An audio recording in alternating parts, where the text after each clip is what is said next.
ready for you. Okay. Be calm, be calm. Okay, we're going to start out with Amanda. Amanda has a few things she's going to say to you. Yes, Excuse me, before we start, we are recording this meeting, and if you would kindly move this back and forth near the speaker, then I'll actually wear it. Okay. So I really am here to first say hello to everyone. It's great to see half faces, full faces, for the first time in a really long time meeting here as the Broad Neck Council of Communities. I'm thrilled to be able to sit here and participate in this conversation tonight.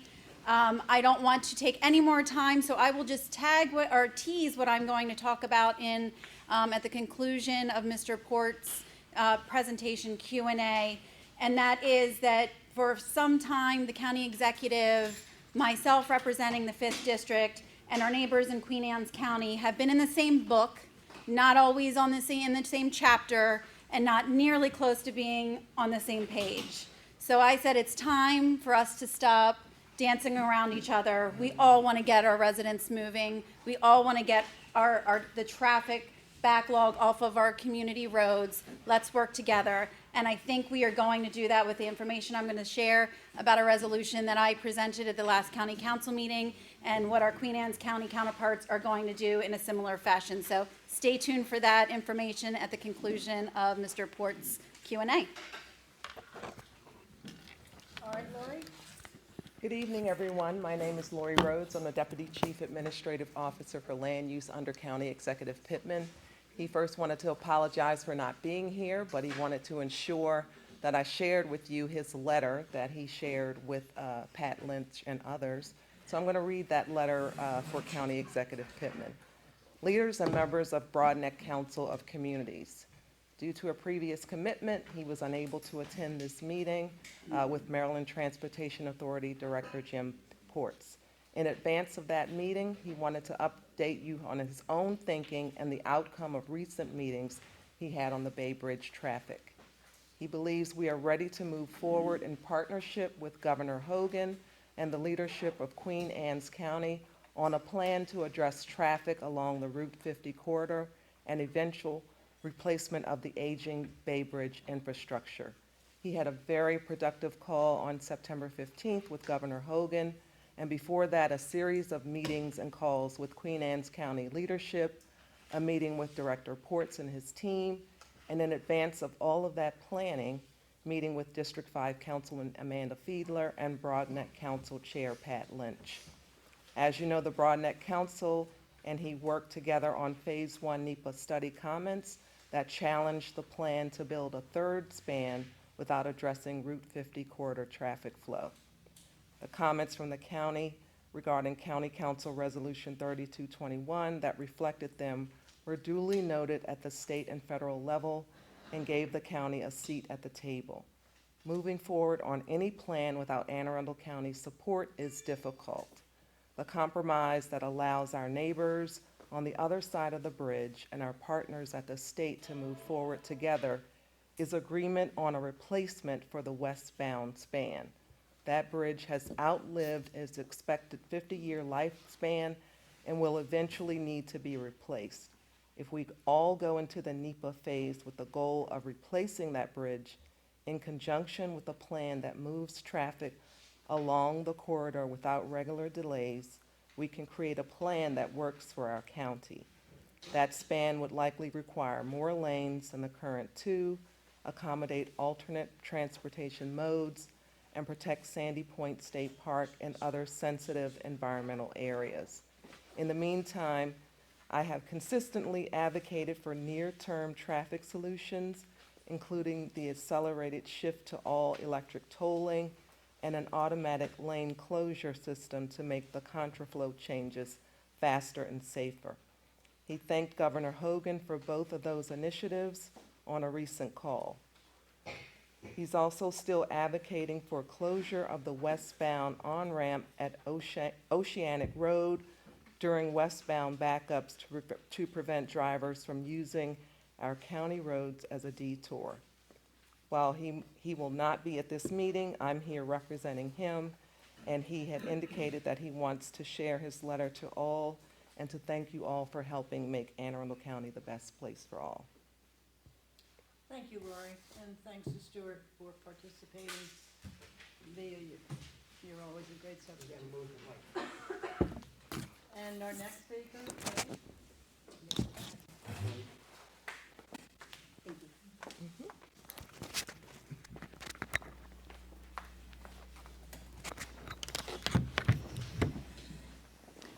So first of all, thank you so much. I'm so excited to be back in Cape St. Clair and in person. And you know, this is my home from when I first grew up. And I wanted to say thank you to Executive Director Port. Seeing the replacement bridge on the agenda gives me a great deal of reassurance, because one of the continuing concerns I've had with the NEPA study was that it appeared we were studying a bridge that wasn't the intent of the bridge we meant to build. And in a previous meeting, you did say we have to stop thinking of this as a new bridge, and we have to start thinking of it as a replacement. So I appreciate seeing that. That said, we are talking about the 1952 bridge, but the 1974 bridge is also failing at an accelerated rate, faster than we expected. We did have emergency repairs that were conducted in 2019. And so I just want to make sure that as we are having this conversation, as we're talking about where we are in the NEPA study, we're identifying whether we can build the bridge that we're talking about with the existing study, or if we need to sort of go back to the drawing board and make sure that we're not throwing good money after bad on a study that doesn't get us to where we actually need to be. I appreciate all the work that you and Secretary Slater have been doing to not just mitigate the traffic, but also keep us informed about the upcoming challenges that we're going to be having, the closures that we're having. You've been very good brokers in that stead. That was a request that we made in 2019, and the efforts have been very clear that you've been trying to be out in front and proactive on communicating where we were going to be. So I appreciate that work. I know we still have work to be done, and I look forward to hearing you sort of speak to where we are in that study and whether that study gets us to where we need to be, or whether we need to look at reevaluating. Thank you. And finally, Senator Riley. Thought you were next. Phil Donahue. I'm not gray enough though, am I? So Pat's surprised I'm here because I have a conflict. I have two events at the same time. But Pat is very persuasive, very persistent, and doesn't take no for an answer. So I surprised her a little bit. But she knows of my commitment to this community and to this issue. I will be leaving in a few minutes after I make my comments to Mr. Ports, but please know that every one of these issues have been discussed thoroughly at a legislative level, a community level, and over a glass of wine once in a while. Jim, I'm standing here so you'll understand these aren't my feelings and my observations. They come from the citizens. We know this is a long-term project. I'm 72 years old. I don't think I'm going to see the bridge begun. I hope Heather's around to see it finished. But in the meantime, the number one problem that we can address, and we should address, is the management of the contraflow lane. I have on occasion driven on Fridays at 11 o'clock from the coming home from the beach, from the outlets to 97 at 70 miles an hour. 3 lanes headed west, 2 lanes headed east, with traffic backed up to the Severn River Bridge at 11 o'clock in the morning. That contraflow lane should have been changed at 10, or at 9, or at 8.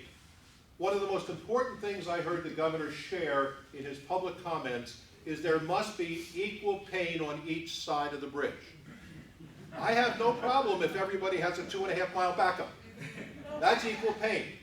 But for our people, our neighbors, our businesses from the bridge back to the Severn River Bridge, that on Fridays and Saturday mornings watch the traffic coming across from Eastern Shore to the Western Maryland without any delays, without any backups, without any congestion, just really frustrates me. So my message to you, on behalf of the folks who live in this community, is manage that lane better, get the contraflow started earlier, and I understand that we have a commuting issue from the Eastern Shore. I get that.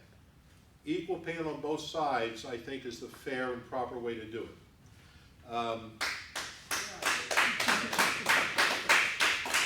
And number two is, one of the most frustrating parts about being a legislator is we expect our bureaucrats to perform way too long. I know, Jim, you don't have anything to do with the federal review. No. But is there any way to move things along faster? It's the citizens' request that the bureaucracy move with the utmost speed and urgency. I have no sense of urgency. And of all the things that we hope and expect from the folks who do the administration side of the business, is a sense of urgency to move things along and make decisions. Whether they're good or bad, decisions are needed, decisions are wanted. We have to move forward. So, Mr. Ports, thank you for you and your staff for being here tonight. Just request that you manage that contraflow lane a little more assertively. I don't have a sense of balance. Thank you, ladies and gentlemen.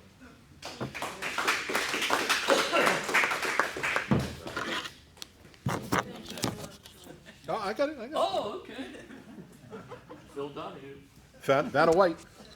All right, I'm about to lose control of this meeting because I'm going to turn it over to the MDTA.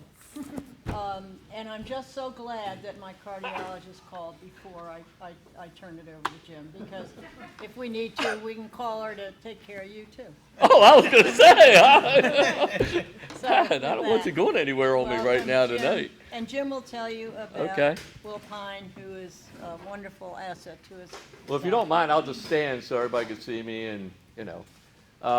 Pat, thanks for giving my first 10 minutes of the speech. But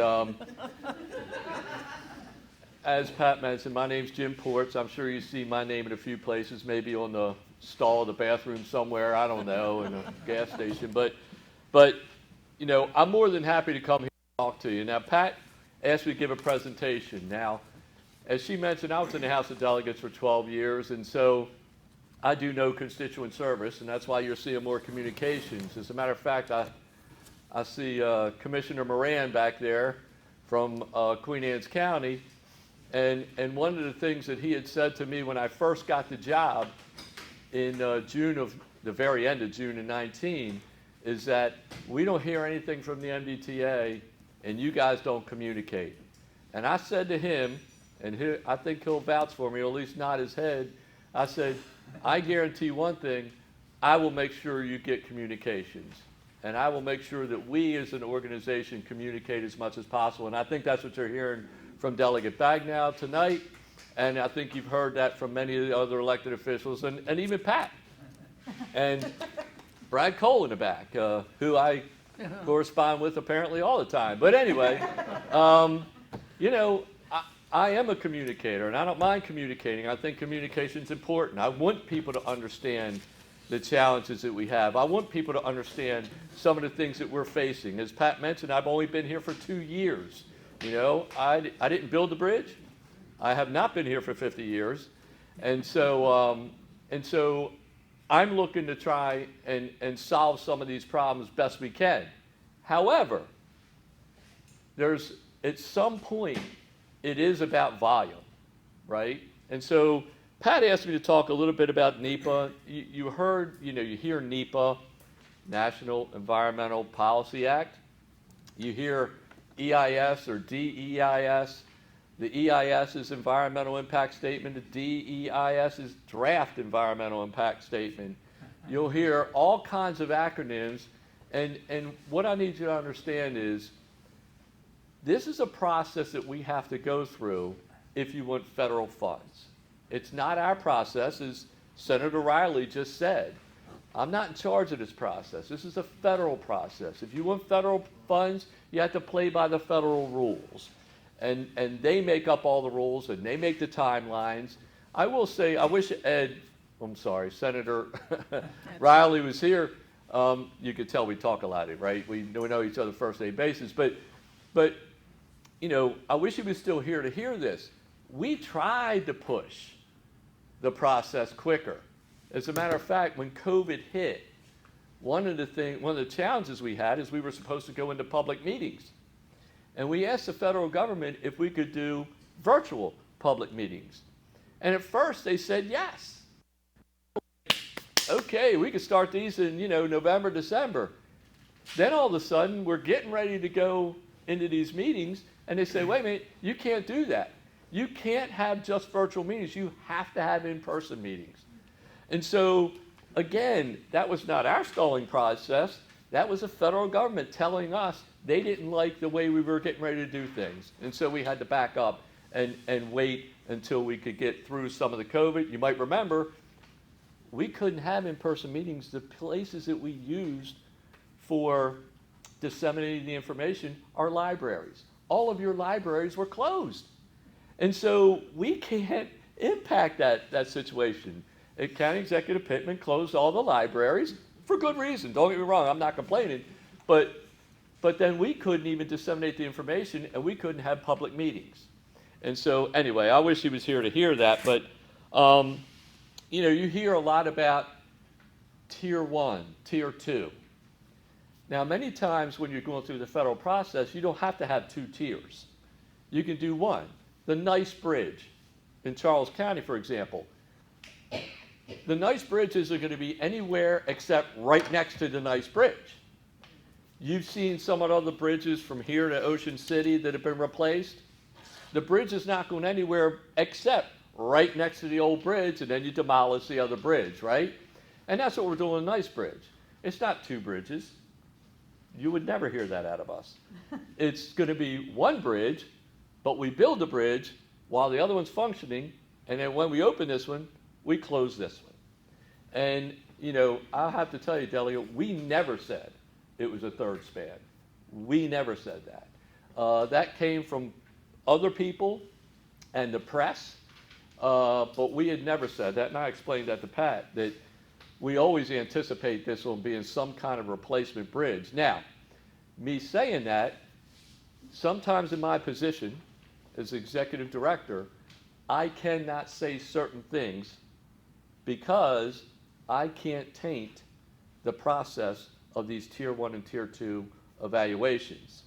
So many of the questions you may ask tonight, I may not have an answer because many of that is going to be studied in Tier 2. So Tier 1 is utilized much different, like I say, than like the Nice Bridge where we know exactly what it could be, because what we wanted to do was evaluate what you said, Pat. We wanted to evaluate, should we build one south? Should we build one north? Now I'm going to tell you something. I was a Baltimore County guy. I really wanted that one in Baltimore County. Let me tell you something. If anybody wanted Baltimore County, I did. And I wanted a quick way to the ocean, but I wanted to go through Baltimore to do it. I didn't want to come all the way down here. But as they go through the study, they looked at 14 different locations. And as they went through that study, they came up with the 3 that were, I want to make sure I get this exact up. The corridor alternative retained analysis. So it's 3 locations, 6, 7, 8. And, of course, a 4th, which is a no-build. And that's always an option. A no-build's always an option. And that's any project with the federal government, by the way. And so, so now we're down to 3. The preferred alternative looks like it's going to be number 7, as you all know. And we believe it's going to be a replacement bridge. And it'll be better defined what kind of bridge. It could be a bridge. It could be a bridge tunnel. It could be a tunnel. It could be a double-decker. It could be 8 lanes. It could be 10 lanes. We don't know what it's going to look like until we actually go through the study. So what Tier 1 does is they define an area, a 2-mile swath of property, because you don't know whether it's going to go left, right, and a lot of it's based on environmental impacts, on the environmental impact statement. And then they'll determine what type of bridge and how the funding is going to go. it's probably going to be about a $5 to $13 billion project, depending on if it's bridge, tunnel, or tunnel. Bridge, tunnel, or tunnel. And so that's what I'll end with now. We expect the FEIS, which is final environmental impact statement, to be completed during the winter. And when I say winter, that means the end of this year or the beginning of next year. And that's also the ROD. The ROD is Record of Decision. We have an acronym for everything, folks. I'm going to tell you. We got more alphabet soup than you can imagine in government, both the federal and the state. So I told Pat, I do not want to stand up here and talk for a long time, because all that does is make you all mad, because you want to ask me questions. And so I'm more than happy to end right now. I mean, I will get to the questions that Pat asked me to look at if you like, or I can take some questions from you all right now. I'll leave that up to you. Can I make? You can do whatever you want. You're the boss. I would like you to go through the questions that we sent you, because we spent a lot of time on them. Okay. And you've had them, and Sure. they represent what everybody is interested in. If that's what Pat wants me to do, that's what I'll do.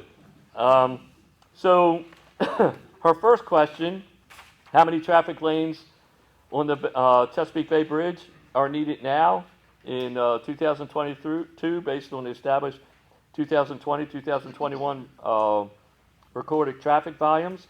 That will include Mdta required level of service LOS.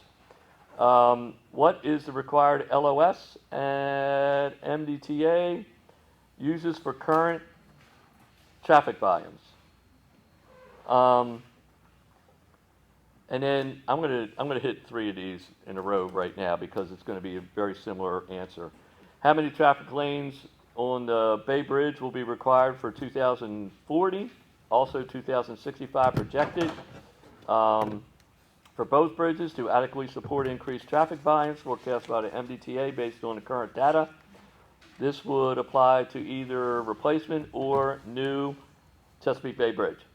And then what is Mdta's projections for level of service on Chesapeake Bay Bridge 2040, 2065 based on the build plan? So, so let me back up just a hair. In 2006, I guess that was the O'Malley administration, did a study on the Bay Bridge. And that study showed that there'd be approximately 100,000 vehicles crossing the Bay Bridge by 2020. Now, some people say that's a very old study. How could they possibly, that data is so old, it makes no sense. It's exactly where we are right now. We're right at 98 to 103,000 vehicles crossing that Bay Bridge during peak times, during the summer, right now. That 2006 study predicted that for today, and they were right. Amazing. And so, Excuse me, 100,000 over what period of time? a day, A day. a day, yes. Per day, I'm talking about summertime, peak periods. And so they were able to predict that. These traffic engineers are really smart. And by the way, this is Will Pines. When I talk about smart, I got to talk about Will Pines. He's our chief operating officer, as you heard from Pat. But more importantly, well, I shouldn't say more importantly, he's got a bigger job now. But prior to that, he was our chief engineer. And so when it comes to engineering, traffic control, and all this stuff, this guy is my go-to guy.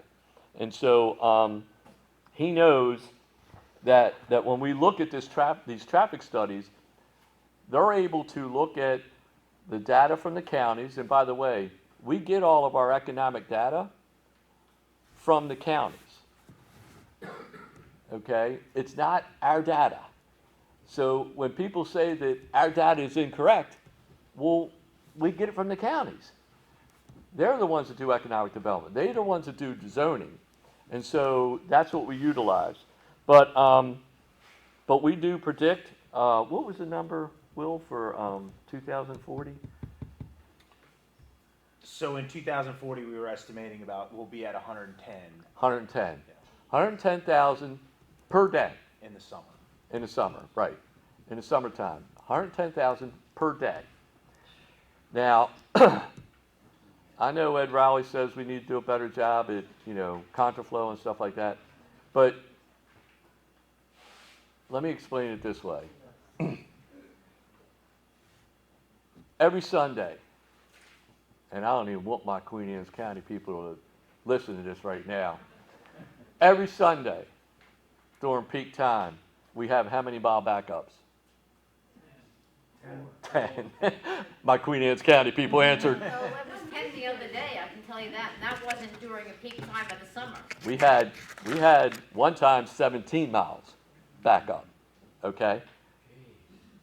Many times we had 10-mile backups going westbound on Sundays. How many lanes do we have? 3. Are we controlling the contraflow? There is no contraflow. Are there any toll booths to slow people down? No. You have 3 lanes from morning to night, no contraflow, no managed lanes, no toll booths, and we have 10-mile backups. That is not a management problem. That is a volume problem. No different than 495 every day of the year. No different than 95 almost every day of the year. No different than 695 every day of the year, except maybe Sundays. So it's a volume problem. Now, coming the other way, eastbound, it's a Thursday, Friday, Saturday problem, right? It's the same number of people that are coming westbound on Sundays, but you see it over 3 different days. That's why you don't see a 17-mile backup on one day, because yours are spread out a little bit more, but you're still going to have 7-mile backups. I've seen it. I've seen it. 17-mile backups? Not going eastbound. Oh, yes, it has. There have been 7-mile. I'll agree with that. 17 miles would be almost back up to Baltimore. But my point is, it's those same number of people that are going down that are coming back. Okay, and our numbers, and quite frankly, Queen Anne's County did some number. They did traffic studies. Their numbers and our numbers are like identical. And so we know the information that we're getting and the data that we're getting. So anyway, I'll share that with you. What do recommended steps necessary to solve some of the traffic volume? Pat, I'm glad you asked this question. Yeah, it's important to answer that lane thing. Which What one? How many lanes are you projecting? Physical lanes. Okay, so again, I told you that there's some questions I'm not going to be able to answer because the Tier 2 would explain that, right? Now, if you were asking me to guess at it, I would say probably at least 8 lanes. Okay? You're going to need at least 8 lanes. 4 east and 4 west. Yes. And possibly a contraflow lane included in that. So you might have 5 going one way east on, Friday, Saturday, Sunday, Thursday, Friday, Saturday, and then you might have 5 going west on Sundays. Okay? Again, don't quote me, because in my position, I cannot determine exactly what it would be. Okay? But the Tier 2 study will determine that. Okay? It could be 10 lanes. I don't know. And it could, like I said, it could be stacked. I don't know exactly what it's going to look like. But I'm sorry I didn't answer that earlier, but thank you for that. So what have we done? So I mentioned a 2006 study in the previous administration. And you know that we still had toll booths. We still put cones and barrels out and all that good stuff. And there was a way to manage some of the contraflow lanes. Now, what this administration's done is we looked at those studies and we've done a few things. One, we started the study for a new bridge. That's the first thing we did. No other administration started a study, even though in 2006 it said we're going to be in trouble. We started that study 2016 or 2017? 17. Okay. So 2017 we began that study. That's the tier 1. That's 1. 2, as you know, we removed the toll booths. The toll booths were basically slowing down traffic and stopping it. Now, when we removed them, we said that was not going to solve all the problems, but what it was going to do was stop that queuing, not stop the queuing effect. It was going to slow down that queuing effect and allow people to go at highway speeds or near highway speeds as long as possible until the volume actually exceeded the ability for the bridge. You know, it's like when I talk about volume, there's only about 1,300 cars per lane per hour that can pass that bridge. Now, I told you 100,000 vehicles are crossing those bridges. Now, it's about, let's just say, for math's sake, 50,000 each way. Okay, it's probably like 54 or 56 going east, and then 50 coming, or 40 some coming west on Thursday, Friday, Saturday. So let's just be honest, brokers about that. If you do the math and you start determining how many hours it would take to put 1,300 vehicles per lane per hour, with that many vehicles trying to cross, you can see that it's going to be a backup no matter what. And it's almost like the analogy I use is, if you can tell me how to put 8 gallons of water in a 5-gallon bucket, I want to know how you can do it. Because that's what we're trying to do with the volume of traffic here. So no matter what we do, there's going to be backups. And so, however, like I said, we removed the toll booths since I've been there. We also started the GATE program, the GATE project. Now that GATE project, as I mentioned, forever they've been doing barrels and cones. Every time we put barrels and cones out, we have to drag traffic. And as we drag that traffic and wait for the lane to, people to stop, get out of that lane because we don't need any head-ons, right? As we do that, we automatically create a 1.5 mile backup going westbound and a mile back up going eastbound. Automatically, every time we do it. And so Smart Will over here, decided, let's do a GATE project. And let's, I don't know if any of you have driven down to Virginia and you saw the gates. Okay. So it's a very similar process to that. And so a few things occur. One, we won't create that 1.5 mile back up one way and a mile back up the other way. Two, it becomes safer for you, the drivers, you, the travelers. It also safer for our maintenance people, because they got to put cones and barrels out, and people are zipping by them like crazy. And, it's an unsafe situation. And so we feel like that project is going to help move traffic quicker, because we'll be able to control the lanes quicker. And so that's the other thing that this administration's done. We've also, I mentioned we tried to advance the NEPA process, but again, that's a federal thing. We enhanced social media and outreach, including gov delivery updates. And we also worked directly with the trucking community. We have a special announcement that we send to the truckers every time there's backups so that we can help them redirect and not be a bigger part of the problem. Yes, sir. Is that construction that they're doing now, that gate creation that you're talking about? So part of it is, yes.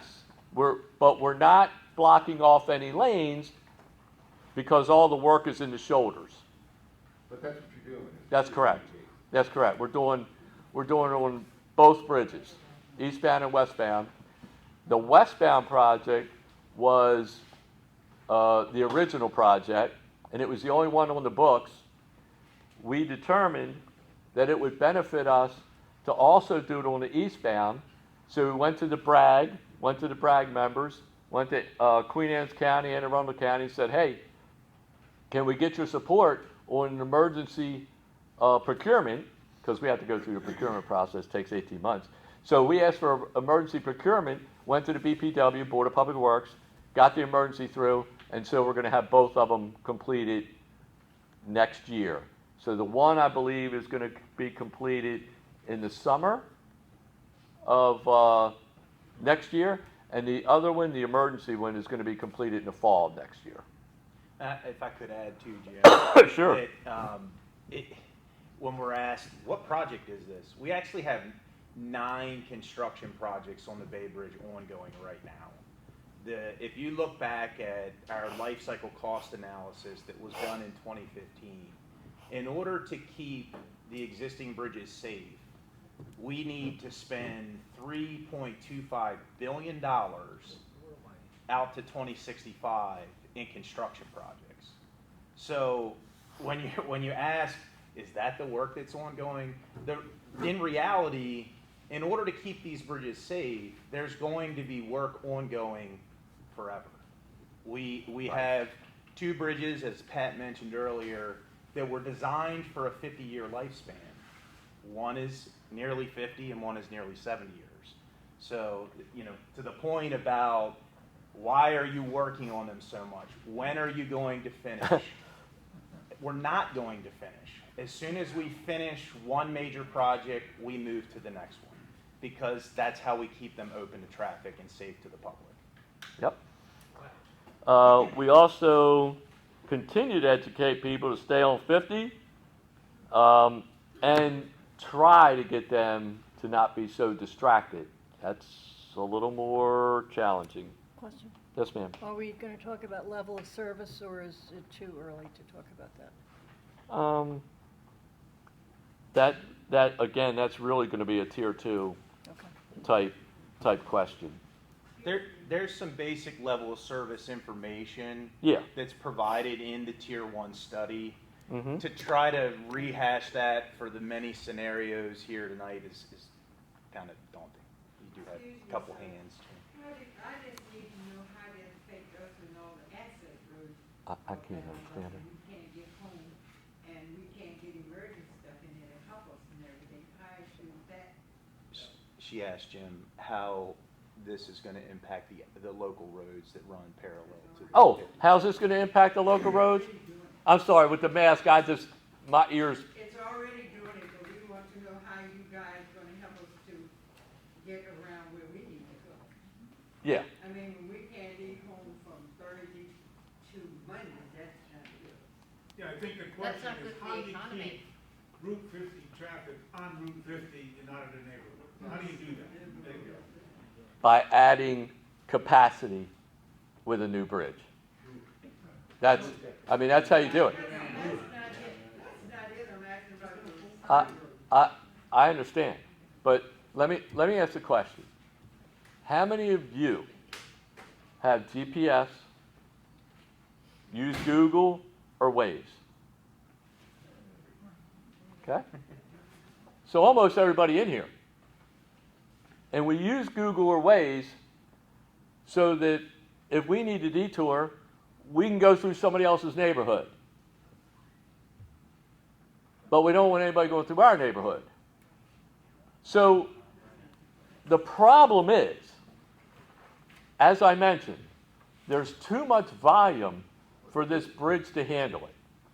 And so what happens is people, many of you, use Google and Waze to try and divert to get around that.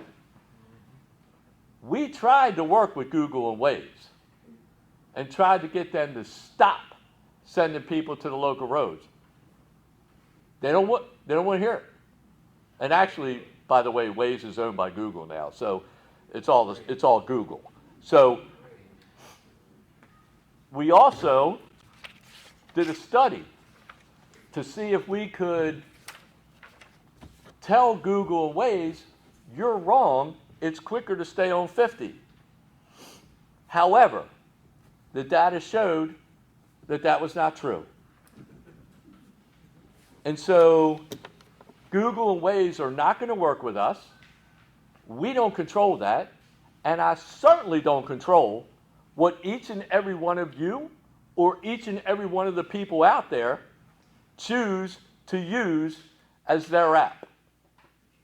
Yes, ma'am. Mr. Ports, you were talking about gates. I'm talking about what? You talked about gates. Yes. Okay, I'm fairly certain that up in New Jersey, they sort of have what they call local roads. So they'll knock off a bunch of exits and they'll make you go, if you're local, you go on a local road and you're able to get home. It's kind of amazing.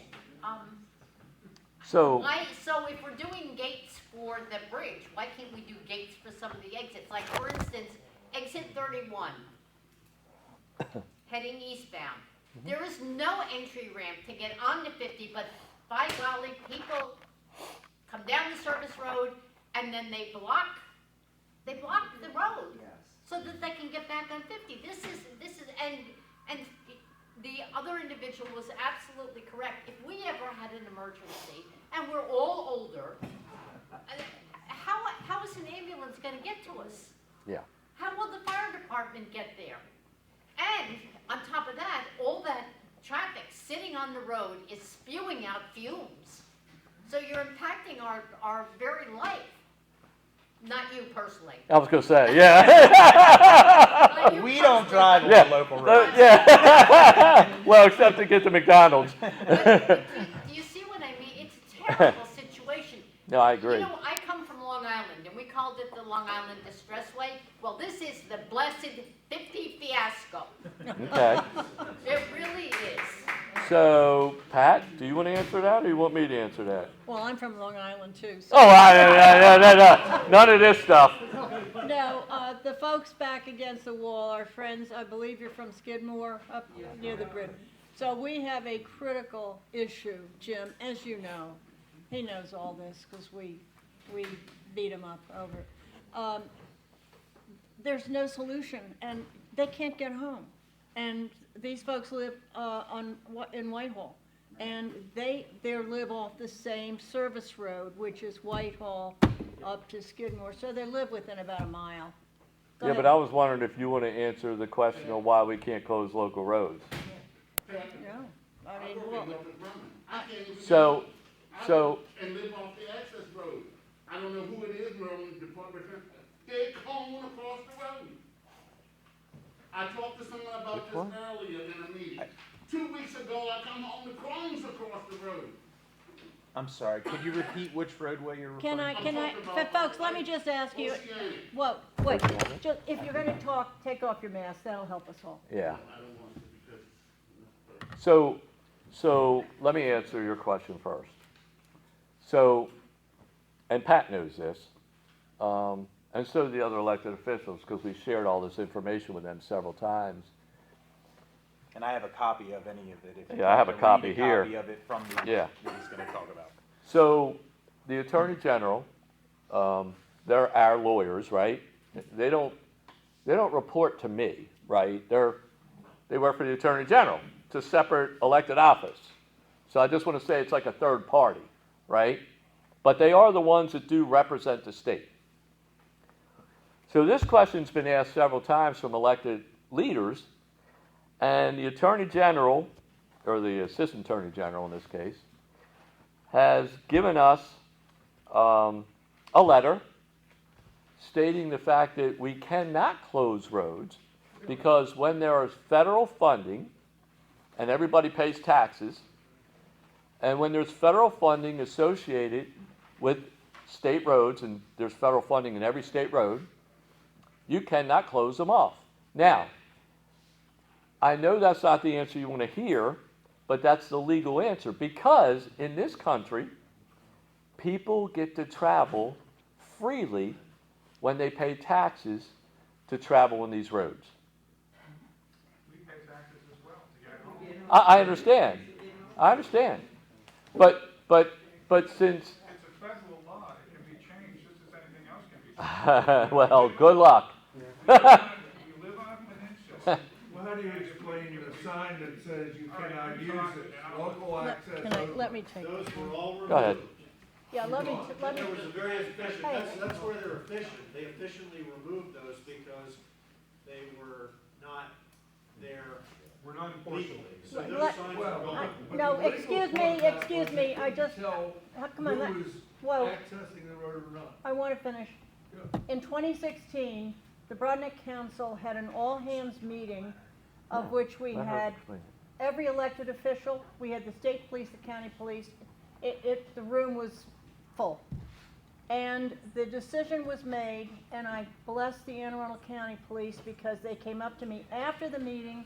They said, we cannot let you all, and this was all on the service roads being jam-packed and they couldn't get home on Saturdays and Sundays. So what they have done since 2016, every summer, on Saturdays and Sundays, they are up and they are managing particularly East College Parkway, because cars used to come up and wait to get into Sandy Point.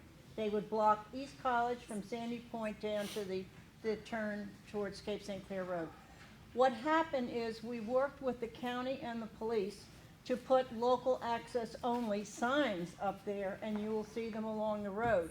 The police were there giving out warnings and stopping every couple of cars and randomly asking them where they lived and so forth. And the next thing, and as Jim said, and we were thrilled that that was starting to slow down traffic.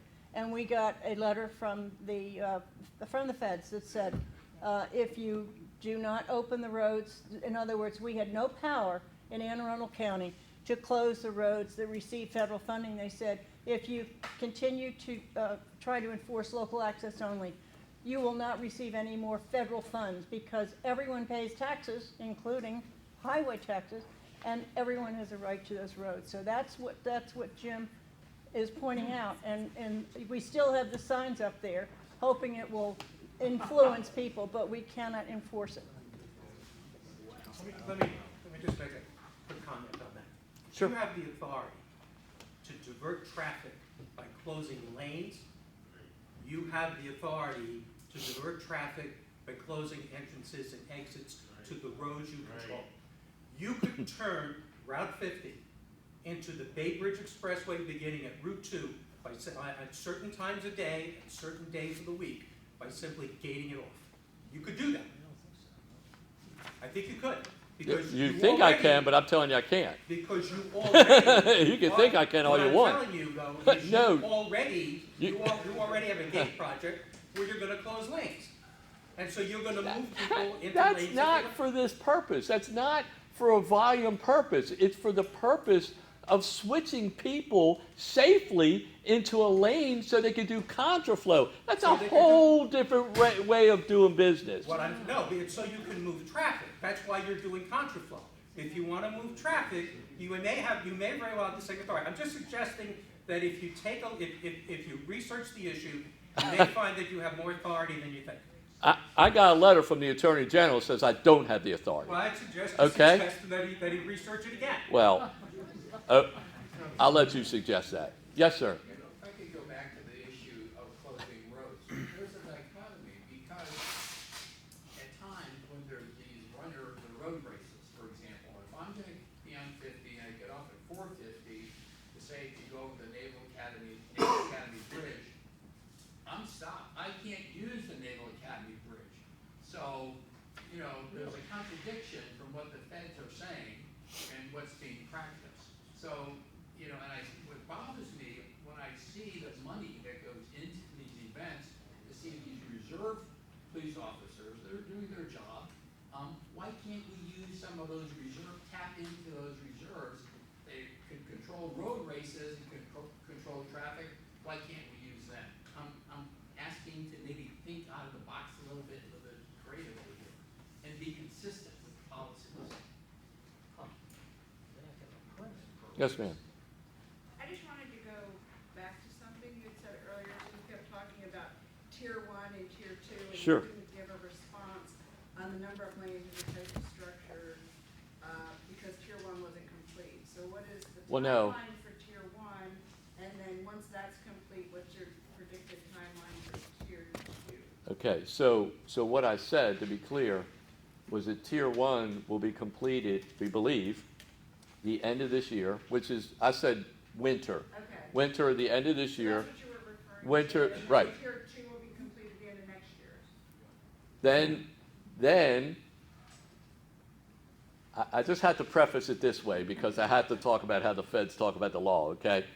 So you do the final EIS, environmental impact statement, and then you do the ROD, which is we have to get the blessing from the feds to say, okay, we have a record of decision. This is the alternative that we believe is going to be the one that has the most benefit to this community. At that point, then the decision becomes, do we have the funding for Tier 2, and when can we start the Tier 2? And quite frankly, a Tier 2 would probably take about 4 to 5 years, because that's the one that really gets into the environmental impacts, where it's going to be. I mean, look, most of this stuff and most of the timelines are driven by the environment. That's really it. Yes, sir. I'm sorry. I was just going to add that, we heard from the letter from the county executive about avoiding impacts to Sandy Point Park, right? So an issue like that, we would need to fully evaluate during the Tier 2, and in order to be able to definitively say, hey, look, building over here is going to hurt this park, and so we want to try to avoid Move it that. over here. And therefore, it's better to go through right here, which may have other impacts like submerged aquatic vegetation or impacts to the navigation. Now you know why I bring him. Or et cetera. So the Tier 1 looked at the 14 corridors all up and down the bay. Tier 2 refines it down to a much smaller window and says, 2 miles. do we build it here or here? And what in there are we going to impact when we do that? And it takes a while to look in the river and see what kind of vegetation there are. Are there sturgeon type fish that you have to be protecting? All of those kinds of things have to be fully evaluated as part of the federal law. Believe it or not, we actually have to employ scuba divers to do all that. Yeah, that's right. It does make sense, right? But I mean, people don't think about that, but that's what happens. Yes, ma'am. So I attended one of the meetings in relation to the Tier 1, and I remember at the time I was looking at a board, and it said that on the Sept River Bridge, it could be impacted 1 mile this way or 1 mile that way. In our community, 104 homes are right by that bridge. So I just wanted to find out what exactly that means. How does that impact our neighborhood? Okay. That's a good question. So, as I mentioned, some people think that when we look at this Tier 1 and Tier 2, that we're just talking about a bridge. Where's the bridge going to be? No, it's not just the bridge. You're absolutely correct.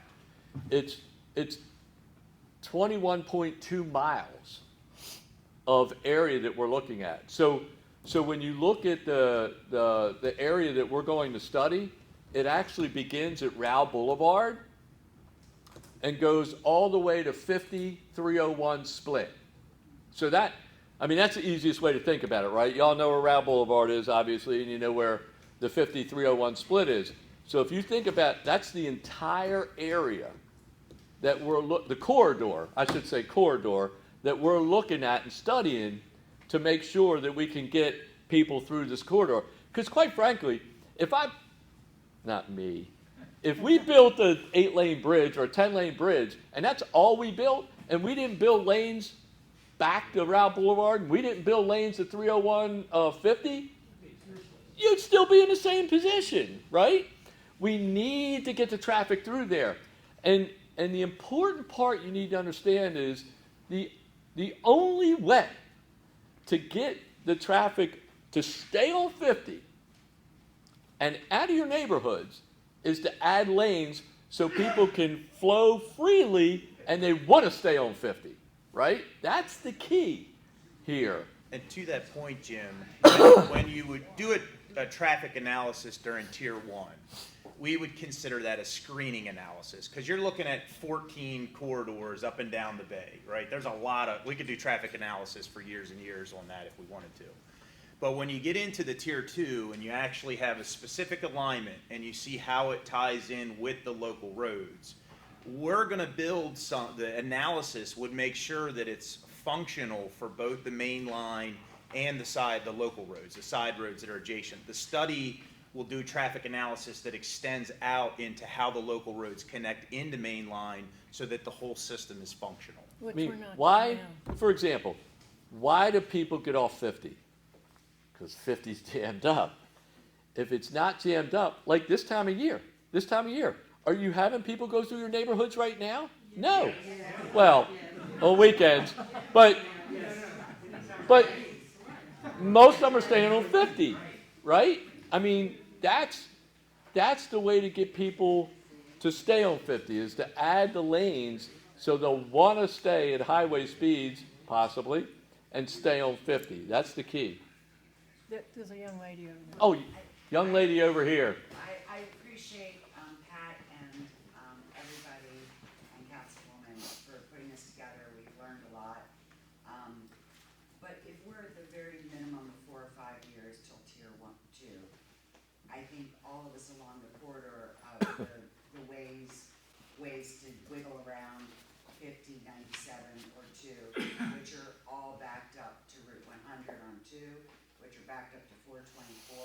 97 has been backed up like crazy. Every day. I think the key thing that I can't wait 5 years, 20 years, 40 years for relief to get in and out of my neighborhoods. Mhm. And the last big meeting we had before COVID, the police said that they would work with us when we literally were stuck in an hour and couldn't take a left or right out of our neighborhoods. And nobody would let us out. And we're seeing license plate all out of town, 1 out of 4, sometimes 2 out of 4. That's not right. And so we were told we could call the police to at least come and perform, no different than a stadium event or any other special event. You know, Sandy Queen has a seafood festival. They bring in police and they say, okay, we're gonna let people get in and out on a safe basis. What we have to do to maneuver in and out of the neighborhoods cannot continue at this without more accidents happening. It's getting, so I don't know what the solution is on short term, but there's a lot of toll money coming across the bridges. There's a lot of federal money, and I think at very least we need even temporary police on those crazy days to get in and out of our neighborhoods. Okay. And the same for the Eastern Shore. I can't, talking to friends over there, they can't get their kids to the sports games on weekends. It's that bad. Mm-hmm. So let me just make one point on that. So we don't get any federal funds right now. Okay, all of our money is toll funds. We do have a TIFIA loan we're looking at for federal funds for a nice bridge, but that'd be the first federal funds we ever get. But we're doing this process because we do believe we would need federal funds. Okay, so to be fair. Now, I mentioned that back in 2006, this is 2021. Back in 2006, they recognized that this was a problem, and it was going to be a problem, and they did nothing. Okay? I can't help that. I understand. If I When could, oh, sorry. When the Hogan administration came in, he started the process the second year he was in office to get this going. I have articles here, for example, that go back to the 50s, 60s, 70s, 80s, on. Every decade, I have articles talking about how bad traffic is. So when they built the first bridge, and they began that process, traffic got bad. And so Why do you think we have a second bridge? Because traffic was so bad that literally 20 years later, maybe 18, 20 years, I'll just say 20 years later, they had to build a second, bigger bridge. Fast forward 50 years. Which still wasn't big enough. Which still wasn't big enough, apparently. Well, but however, back then, they called it a boondoggle. Okay? And so, right? So, and they did the same thing with 695 too, and that's a parking lot every day. But my point is, I digress. My point is, traffic was so bad back in the 50s and 60s that they had to build a second 3-lane span. Now, fast forward, like I said, 50 years later, we're in the same predicament. That's what it is. I can't make the process go any quicker. It's not my process. But what I can say is this is the first administration that's actually done something to try and alleviate the problem. However, everybody's impatient. I get it. And I don't blame you for being impatient, by the way. I don't say impatient as a criticism. I say I would be impatient also. I'm impatient on 695 in my area.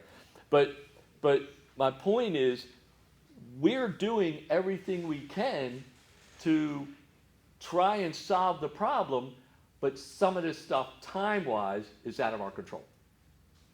If I could add one more Go ahead. clarifier, Jim, just to make sure, a point that gets confused a lot when we said earlier the side roads based on the letter from the Attorney General's office, we can't close because it would compromise the ability to get federal funding.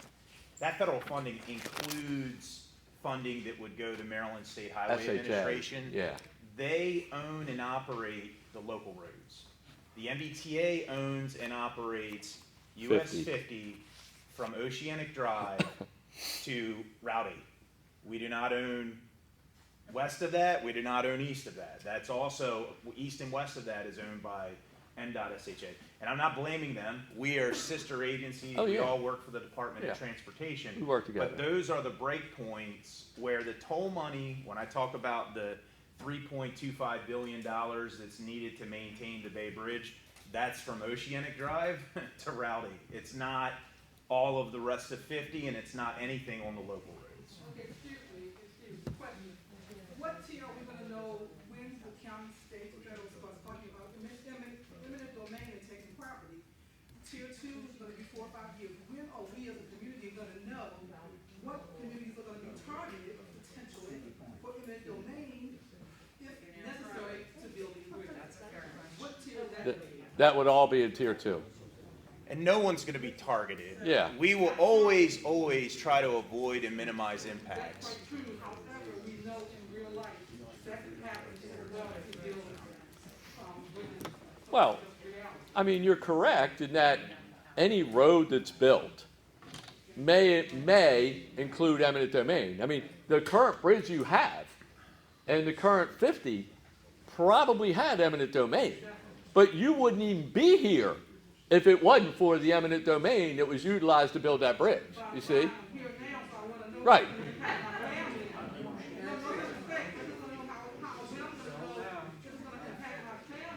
Yeah. It may not impact you at all. We may be able to do it in the current right of way. That's right. That's right. Remember, I told you there are a Yeah. lot of questions you're gonna wanna ask Sure. that he can't answer now. And Right. you know that, and these people live in a very difficult location up near the Bay Bridge, and there are many people in this room who can't get home. So Right. that's why, you know, a lot of emotion, a lot of pain. Wait a minute, there are a couple of others. John Jones, you had a question? Okay. To frame it Go ahead. time-wise, looking forward, not looking backward, and not looking into the divisions of, you know, this is our narrow domain we're talking about today, and that's somebody else's narrow domain that gets come up with a different thing. Just time frame-wise, short, medium, and long-term visionaries and solutions. So the short term is what all these neighbors are talking about, where it feels like the locals are suffering because the non-locals are given priority over the locals instead of there being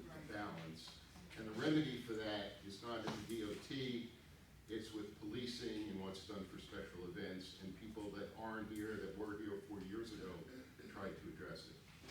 In the medium term, it sounds like you're saying the same prudent engineers that accurately predicted the 100,000 over this past 20 years are saying there's only a 10% increase projected for the next 20 years. And that's what expanding the bridge is going to take care of in the way. In the long term, and I come from a biology background, the prudence of collateral circulation, of having alternatives, so that if something unexpected but tragically happened to the artery going to the bridge, then your only means of crossing the bay, whether there's 2 big ones or 3 big ones or all of them, have all been knocked out and there is no alternative. And there's a moment now for thinking a little more forwardly with all these trillions of dollars being thrown into infrastructure and long-term remedies that would seem an ideal opportunity to back off from the narrow vision of just adding more to the one place and actually thinking further ahead and planning further ahead to your Baltimore or Louis Goldstein in the past thought it was going to do Calvert County, instead of just dumping everything into the same artery and setting yourself up for other long-term problems. Can I speak to that? Go ahead. Yeah. Let me speak to that. The Broadneck Council was very, very involved in the DEIS study. And our request, our recommendation, and I know Bill Neville, who's on my board, and he was the Vice President of Transportation for a very large company, knows more about transportation than anybody in this room, except for our guest. We worked so hard to try to propose and gain acceptance to have a bridge, a new crossing outside of Anne Arundel County, either north and south. All of our work, our presentations, our attendance at meetings was on that. And then the results, the DEIS came out and said alternate 7. So nobody listened to us. And one of the reasons I believe, and correct me if I'm wrong, is you all own, and it's so much easier to just keep putting spans up on the Broadneck corridor because they own the property. You don't have to, no? No, that's not. So the way the studies work, and we do sort of exactly what you're saying, we looked at 14 different alternatives. What the data showed is that this corridor would have the most benefit for this area. And let me explore a little more. We had mentioned a few times tonight that you have a 50-year-old bridge, basically, let's just say 50 for math purposes, and you have a 70-year-old bridge. As you heard us say tonight, when the bridges were built, they were only built with the idea that they would last 50 years. You have a 70-year-old bridge. So let's think about that. There is not unlimited money, and by the way, the trillions of dollars you're talking about are not coming here, okay? And they can't even vote on the bill yet. They haven't even voted on the bill yet, okay? So I don't go to Vegas much, hardly at all. I would never bet on this bill, but I can tell you that you're also competing against Baltimore, Prince George's, Montgomery, and I'm going to tell you, you're going to lose every time on that. So let's think about this for a minute. So say we built one south. Great. We build one south.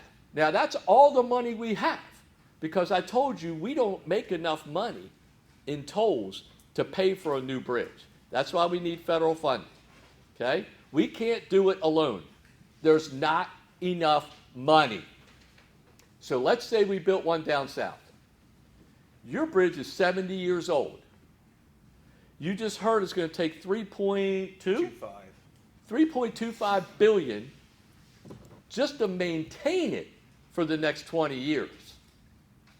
There's no more money. If that bridge gets shut down 18 or 20 years from now, you have one 3-lane bridge and about 10 to 20 years of environmental studies to think about putting another bridge up.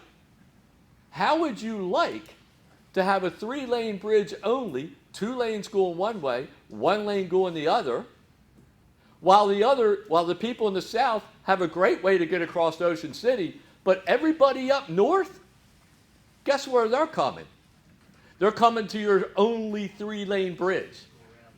So I would suggest, and I'm not going to tell you how to do things, I would suggest you better thank your lucky stars this bridge is going here, because those bridges that you have out there right now are not going to last a whole lot longer. So I think we are thinking forward. Yes, sir. Jim, sir, I have listened to you talk about putting 8 gallons of water in a 5-gallon tank. Yeah, I can't do that. Now, I think that we had 14 spans that we examined. Right. We very quickly got down to 3 right here. Now, 3 or 4 years my later. question to you is, in making that decision, was the entire, from Washington D.C.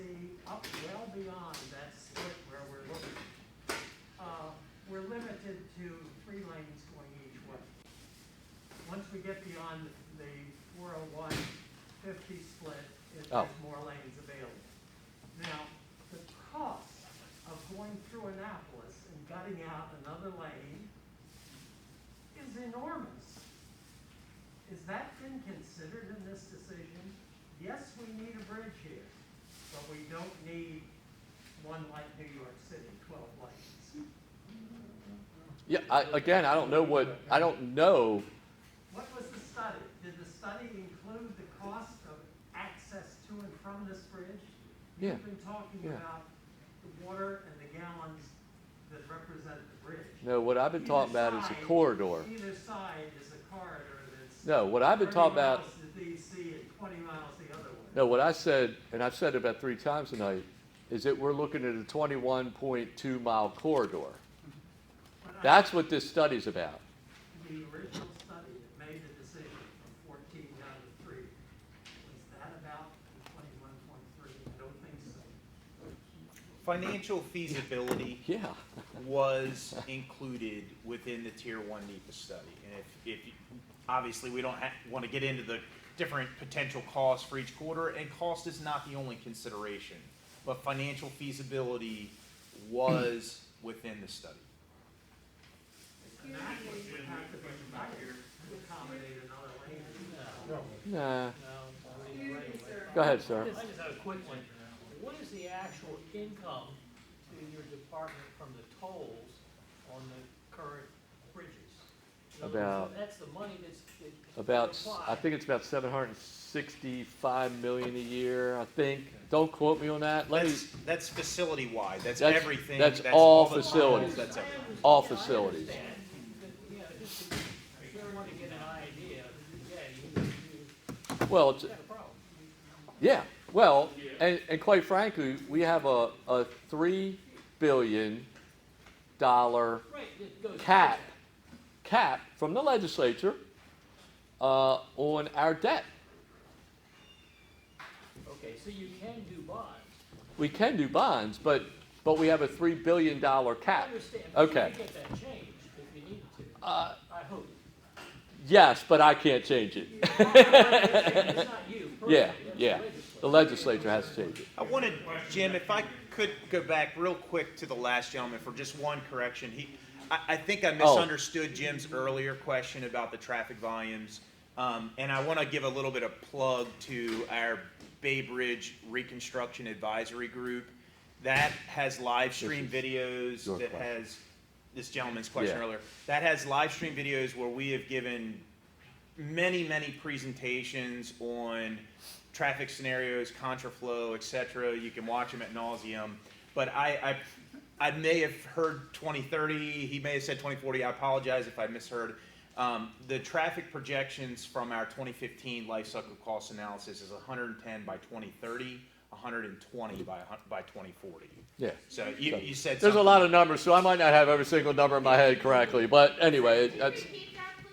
So by 20, so right now we're at 100,000, right, or close to it.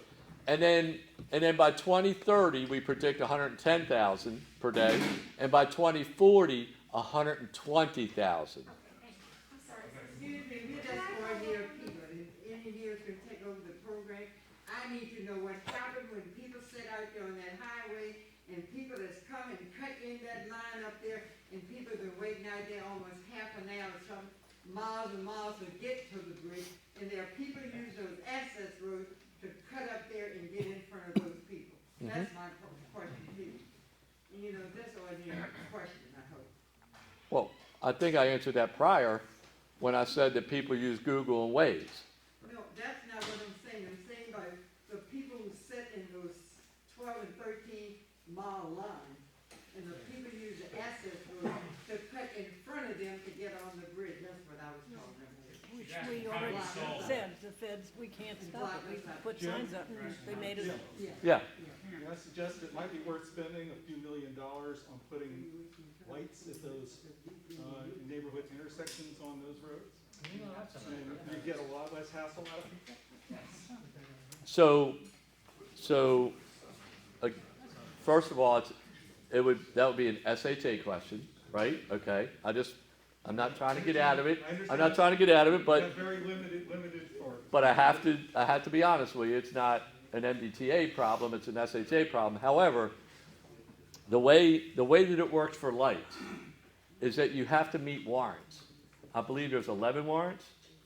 Yes.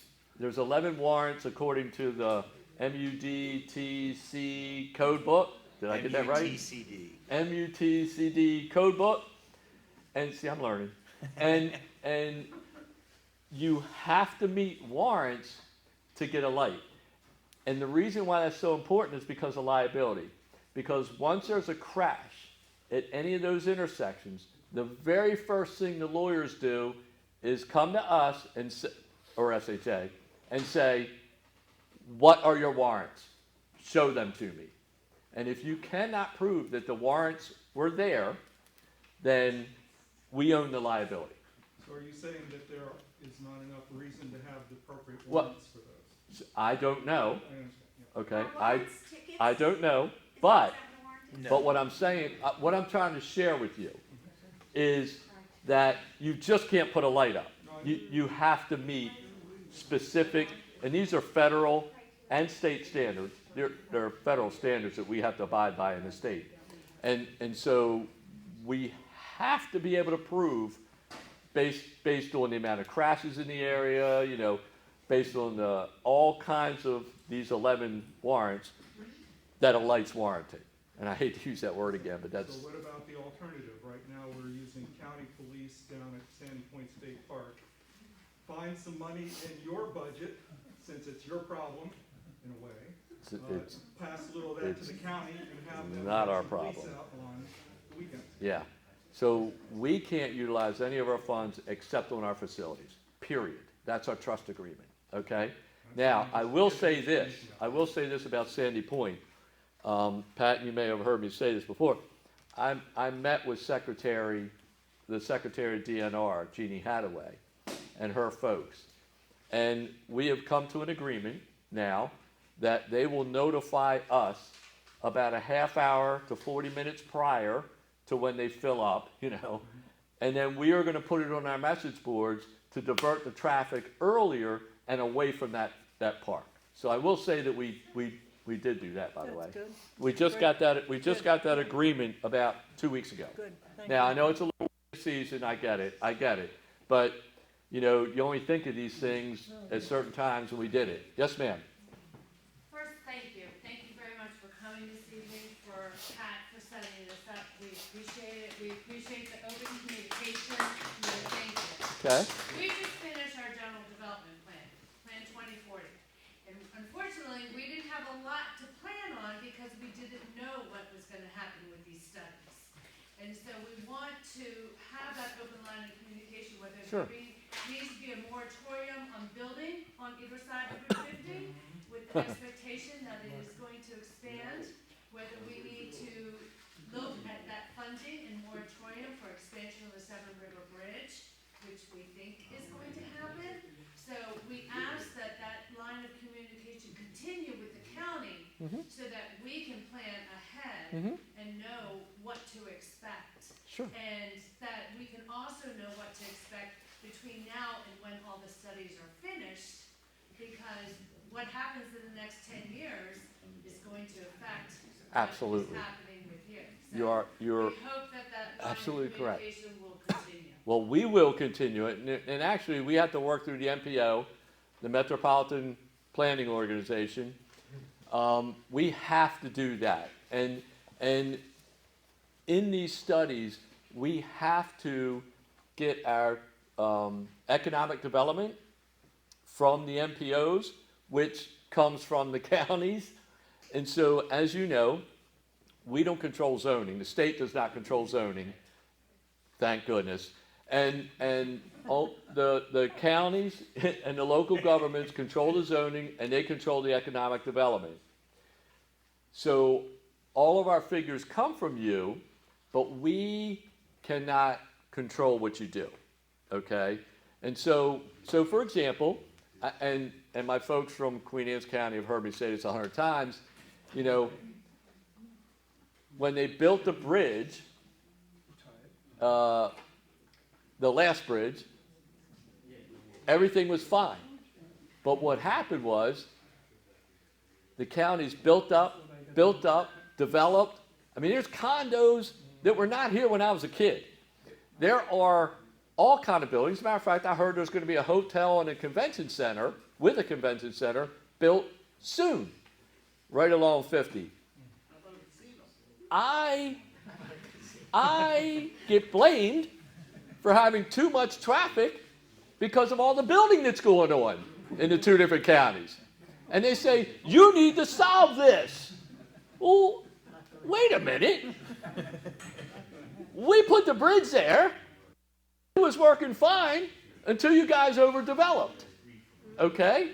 And now, I won't just say the two counties on each side of the bridge, because we have this place called Ocean City that overdeveloped. So I'm not blaming it on just the counties. I just want to make that clear. And quite frankly, the Reach the Beach efforts and all the bridges they've replaced and the Salisbury bypass, all of that contributed to the bridges being over capacity. The bridges were your lifeline. The bridges are the only reason most of you are here.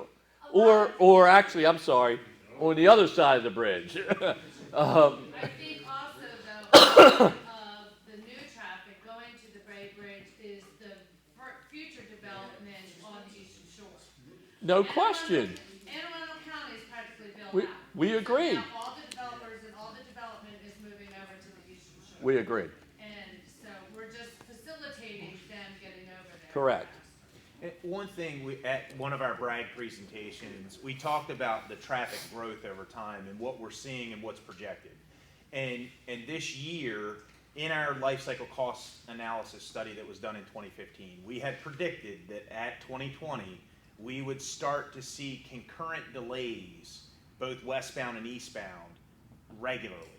And we're starting to see that. This year it happened a lot. Yeah. We're seeing on Saturday mornings a lot of westbound traffic, and a lot, so there's patterns, things from the growth locally, from Reach the Beach efforts, all over the place that we're trying to manage both directions. Senator Riley talked about contraflow. I'd be happy to explain some of the management of that. We have questions on that we kind of prepare for. And this year we have done some piloting of some adjustments to try to quote unquote share the pain. But it's getting more and more difficult because the times when we are seeing backups, they keep changing. They keep getting worse over time. And it's something that's really difficult to manage because of, in many ways, because of the growth. And COVID changed some things. So COVID, how we used to have, like these regular traffic hours, basically between 6 and 10 or, COVID has spread all that out now. And so we're seeing different traffic patterns now today from COVID, but we're not seeing less traffic. We're just seeing it spread out differently. You'll see more people in the middle of the day than you ever saw before. Yes, sir. So, because, I've lived here 50 years, for Park and Okay. I've been on my board for 20 years. We have 600 homes up. If I listen to this big picture, and I was on the Long Island Expressway today, took me to go 27 miles, took me 3. Sorry. I get Yeah. that. Okay. Yeah. But if I understand this correctly, 5 more years of study, probably a couple years of finance, 5 more years to build. We have 12 years more to wait for a solution on the volume. Right? 10? 7? I mean, I'm just saying that it doesn't matter. You solve the volume problem, but we're still held hostage on both sides. I agree. And I don't hear anybody, and it may not be your role, but I don't hear anybody, 7 more years of not being able to get it. You know, I'm the head of our board. I get emails all the time. So do I. Stupid stuff. But you know, they ask about this. And so just so we understand, right now, 5 to 7 years, there's no solution for everybody stuck on both sides of this Route 50, and nobody's talking about, is it your role, or is it Mdta, or is it the county's role to find a solution? Because it's not going to get better, we know that. And now I hear 5, 7, 12 years, fine, build 12-lane bridge, I don't Right. know, we probably need more. Right. Well, But nothing's being sought, there's no solutions in the short term. right. And funding Right. to help us on the weekends when we can't get out of community. And I have to say, yes, Okay. you're correct. Yeah. I'm not going to sugarcoat it for you. No, no. Okay, So that's not my what style. else do we do besides But that? but hold on. I mentioned a 2006 study. Something should have been done then. Agreed, but let's Okay, let's but where we are now. What do we do next? but that's what I'm saying. Yeah. So what we did is everything we can do. I We understand started the study. But it's not good Okay. enough for us paying our taxes. I get So it. do we I have get any- it. Are there any other solutions, anything on the board? No, Let me jump in. no, Okay. no different. Yeah. Again, than 495. Okay. Now you might know we have a P3 that we're trying to get through everywhere. Legislature, they're all against it. They all want us to solve the traffic problem, but they're all against the traffic problem, the solution. Okay. But it's no different than that. 495 is this way every day, 365 days a year, all hours of the day. Right. We're trying to solve it, Right. okay, There's by nothing putting you in do- there's nothing putting you in do- more right, lanes. There's nothing you can solve our problem. But it for 5 to doesn't. 7 or 12 But it years. doesn't happen overnight. I No, know that, but it we- doesn't. But we need to make decisions. Do you want That's to correct. Do I want to sell something to my kids? Do I want to stay there? Well, Do I want to live somewhere like- that's a know, decision those are you get part to of make. The reality that decisions we have to make. That's correct. But this is helpful. That's correct. Yeah, and Let- to let say me- it very plainly, there is too much traffic for the number of lanes we have. Right. And there is no way to fix that. That when we talked about westbound on a Sunday, Jim introed it, that I understand. If we could fix it, You start we would have tomorrow. already done it. Yeah, I know. Because I'll be home with my wife right now watching TV or something, drinking a brandy. I don't know. But my point is, if I had a magic wand, I already would have waived it. Agreed. I don't like getting the emails, the phone calls, Pat. Hey, Jim, this gentleman is a child. Yes, sir. Yeah, I'd just like to, this is a comment that is designed perhaps to mitigate some of the issues associated with that, but let me start by saying I'd like to commend you for the work you did in 2019 on the major reconstruction of the bed of the bridge, and the fact that you took into account timing as a part of that. Thank you. In particular, the project was accelerated midstream so that you could get it done before the summer season. And by the way, I inherited that project. I wasn't in my job when that decision was made. But you were in the job when... But I was in the job. I was in the job when everybody screamed and hollered. Yeah. And thank you for recognizing that. And it was me and Will mostly that we're able to accelerate that. Of course, with the governor. Governor Hogan helped us. But the point is, with respect to this $3.2 billion a year of maintenance construction. Well, not a year. Not a year. Not a year. Oh, From- that's the total time period. From that, right? From Okay, so what are you spending a year? from Let me see, I have our list of capital projects. We have Just a bulk. ongoing right now, we have 9 projects. One is 50 million, one is 33 million, one is 28 million, 6 year? million, 18 No, million. right now, that's what we're paying. Okay, so 1 maybe- million, maybe 51 $100 Question million. is, what do you pay per something year? like that. Say it again? Maybe 100 million a year, some kind of number Uh, like that, 120 million a year. Probably about that, yep. So, the point is, you know, Get on with it, will you please? Thank you, thank you. the management is that if you do it in those off-peak times, we don't drive traffic into the neighborhoods, because even though the project that you're doing right now at the entrance, the eastbound entrance to the bridge, maybe doesn't take up lanes, but the perception is, because of those orange barrels and all the stuff there, is that it does, and it causes people to slow down. You know, they slow down, that builds up the flow.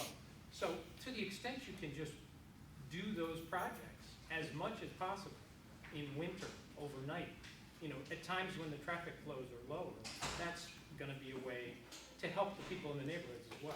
That's what we try to do, okay? There are certain things we can't do. In the winter, we can't pour concrete, for example. And Well, so, you did pour concrete on the 2019 project in the winter. no, only And in with global specific, warming, we can do it a lot more frequently. well, only in specific areas where we could heat it, because it had to be smaller areas where we could keep it heated. Because, you know, obviously it's a lot of water in concrete, and it'll freeze and pop out, right? But we try to do all of our projects on off-peak and at nights. When I say off-peak, also at night.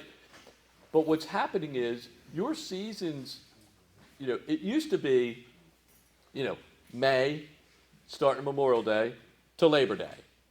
It's not May to Labor Day anymore. It's starting to be around March, up through October and almost November now. And so our time period for getting things done is shrinking significantly. Now, the project that you're talking about with the gates, the reason we're trying to get that completed is because we have projects we need to do on the eastbound bridge, okay? And we want to make sure that we're able to do them on off-peak and be able to switch traffic right away. And so that's why we're trying to rush that project. We believe the little bit of pain you're feeling now is going to be a larger gain in the future. We're gonna go to the gentleman with the little girl. Sorry, I was trying to get you on the last one, but thank you. I appreciate it, and thank you all for all the work you're doing on this long-term project. I've been a resident of Annapolis for my whole life, you know, the Broadneck Peninsula since the 80s, and so I've seen all the changes, and I've seen the Sept River Bridge when it was 2 lanes, and then 3 lanes, and then 4 lanes, and so I'm very concerned that we've gotten too far ahead in the decision to use this particular corridor for some of the reasons that the other gentleman mentioned, being a single point of failure, which is always a disaster. But also, I feel that unless you have a comprehensive plan to replace the Sept River Bridge, to widen all these other bridges you're condemning in the long term, Ritchie Highway, Route 97 South, which is already at capacity, and certainly Route 50 through Annapolis, and this whole corridor through Annapolis, you're condemning those roads to an eternity of congestion. What? If you do manage to create capacity on the Bay Bridges No. here in this corridor. Now, I want to correct you on one thing, okay, if you don't mind. We build the roads, or in the case of Route 2, SHA builds the roads. We do not control development. Development increases the amount of traffic.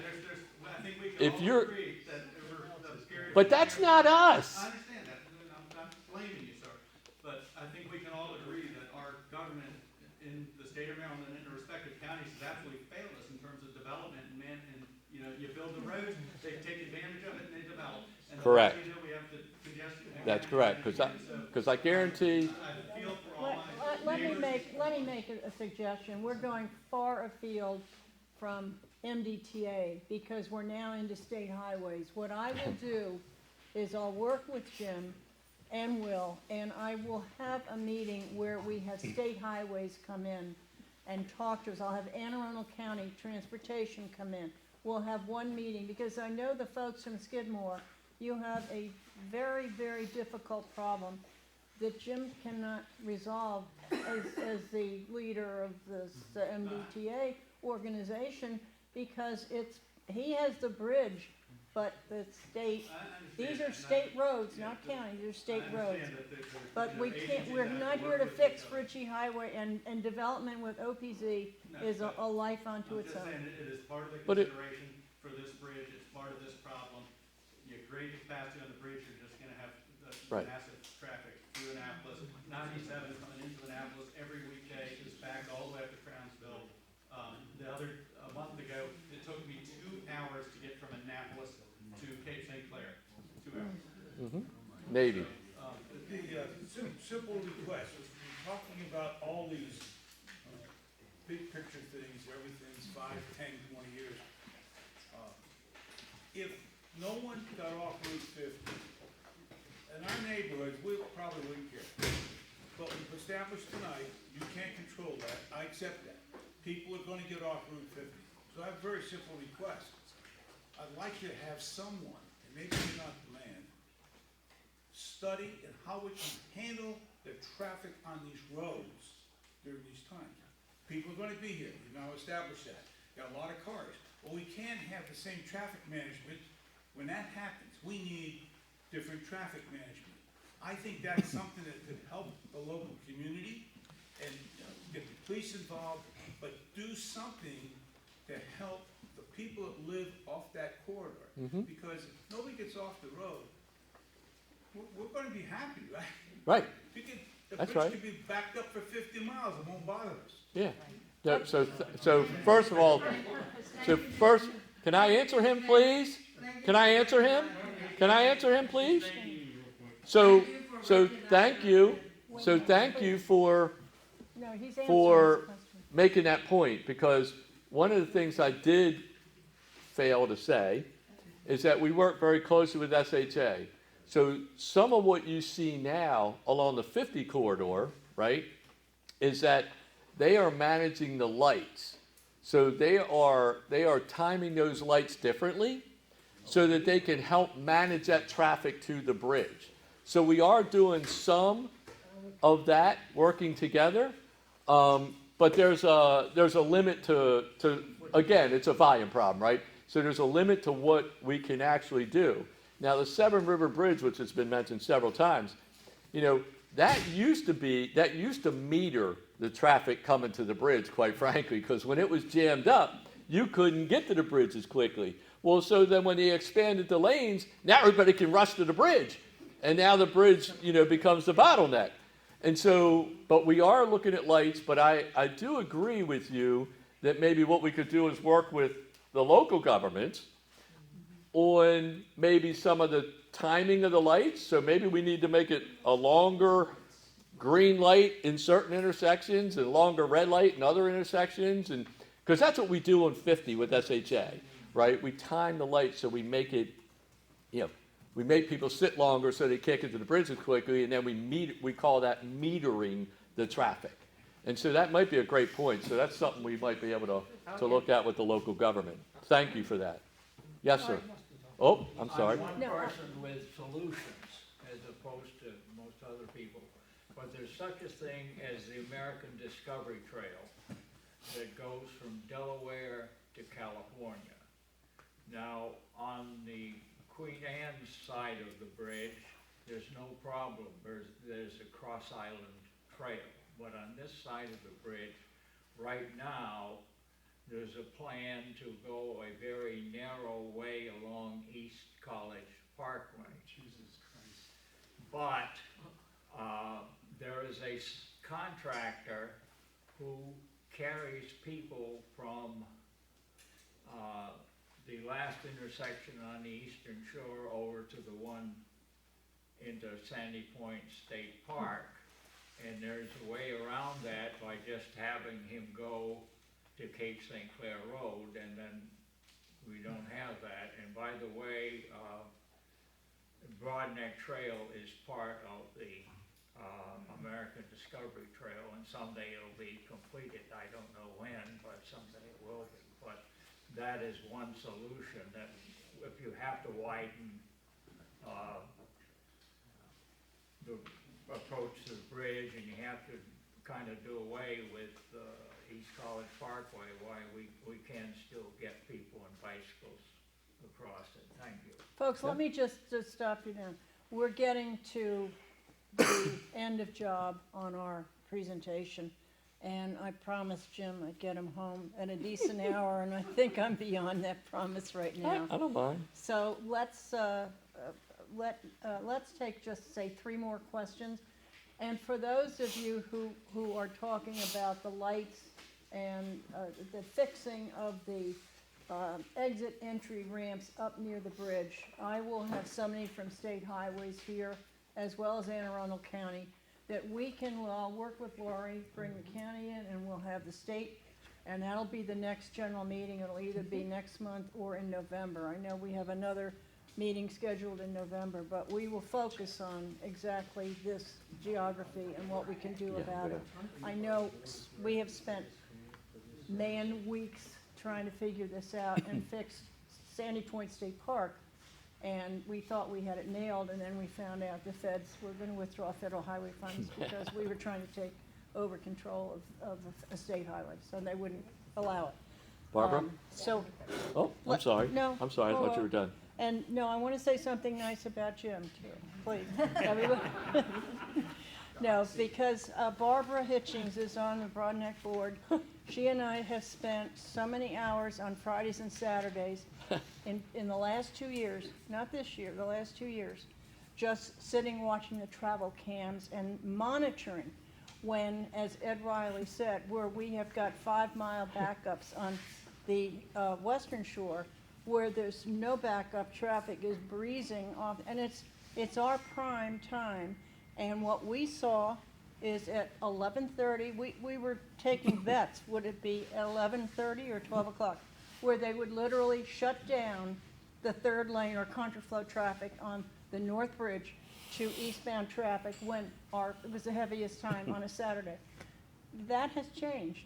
We have been watching the traffic, and it has improved a great deal since you have been in your job.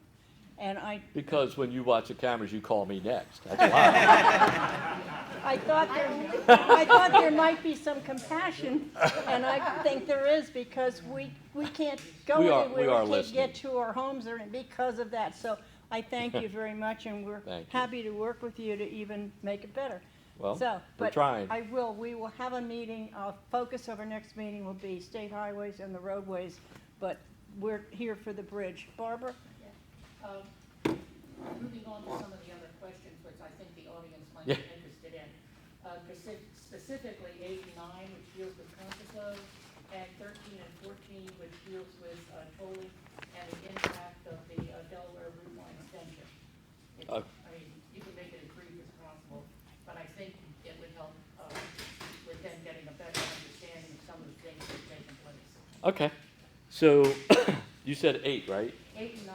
8, okay. And 13 and 14. So that's contraflow, as you just heard from Pat. We have been experimenting and trying to get better at managing that lane. We heard the governor. I work for the governor. I like my job. I want to keep my job. I listen to the governor.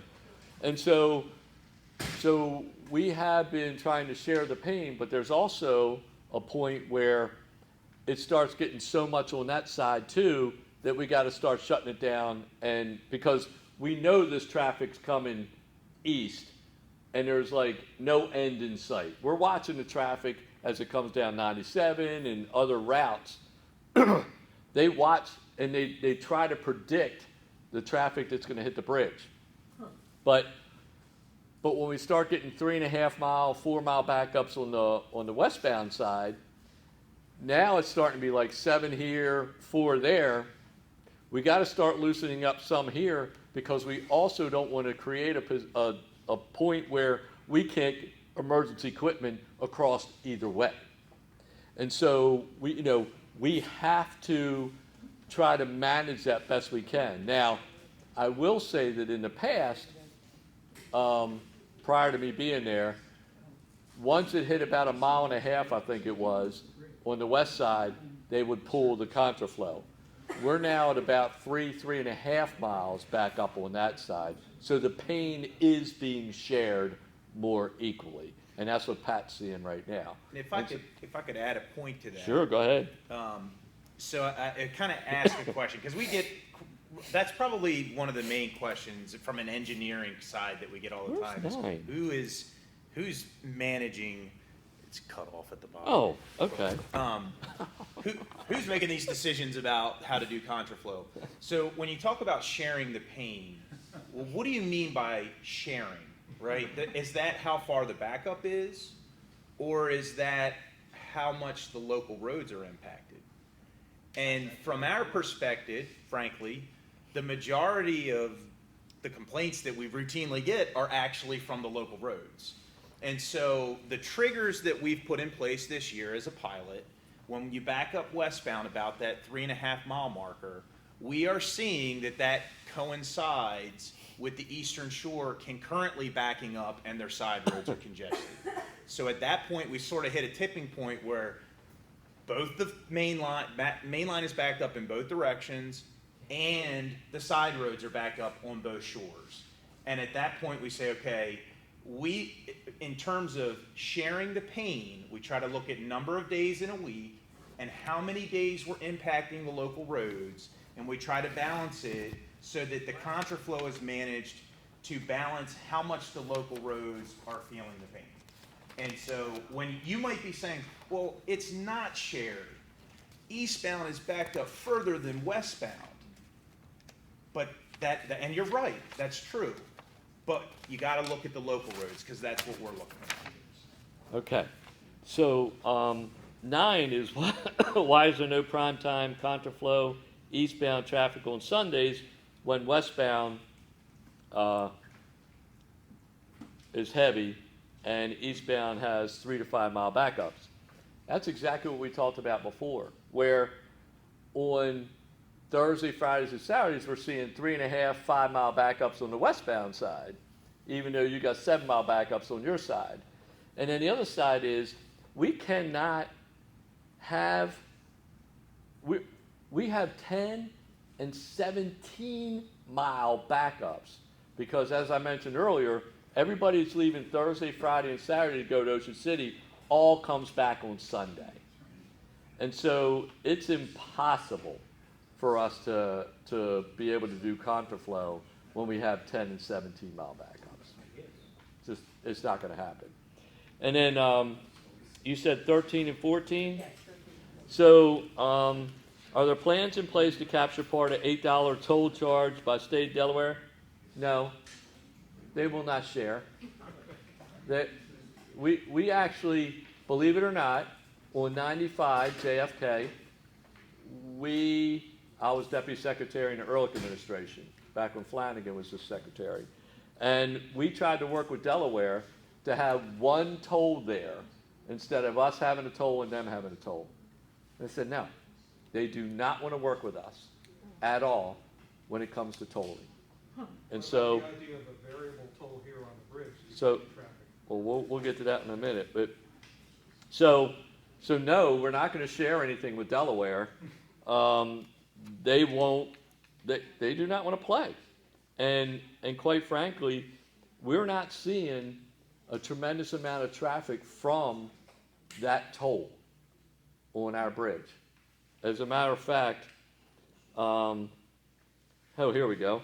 As a matter of fact, so 14 says, what effect has the extension of Route 1 in Delaware had on the volume of traffic in Maryland, Route 301? Can you provide stats? Yes, we can. And here they are. So the before and after counts west of the bridge show that the increase of 900 eastbound and 500 westbound from 18 to 19.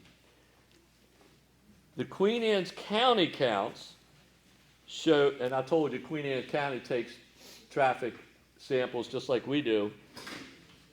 From 18 to 19, increased, get this, 2.5% eastbound. Eastbound, so that's not coming from Delaware, right? We would agree. That's not coming from Delaware. I've counted trucks from the time I got off my road to where, and it's eastbound, trucks going eastbound. 20 and 40 trucks. So it increased from 18 to 19, 2.5% eastbound, and 1.3% westbound.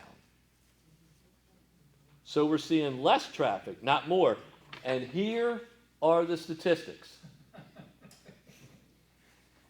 And you can see that our numbers and Queen Anne's County numbers are identical. And so we keep track of this traffic, and so does Queen Anne's County.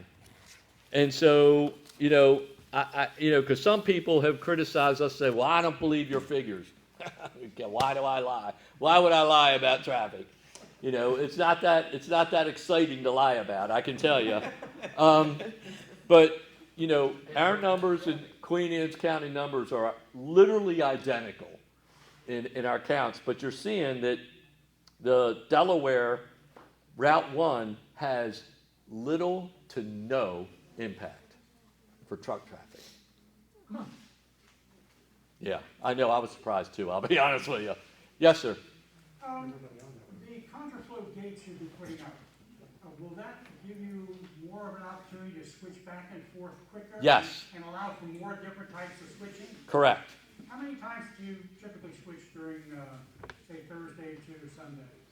I don't think it's consistent enough to tell you I have a number, but I could tell you that we have switched as many as 3 or 4 times in a day, but that's not the norm.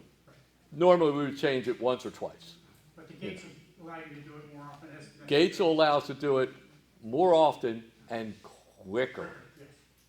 Just one other point. On the Mdta website, we obviously couldn't present everything about that tonight.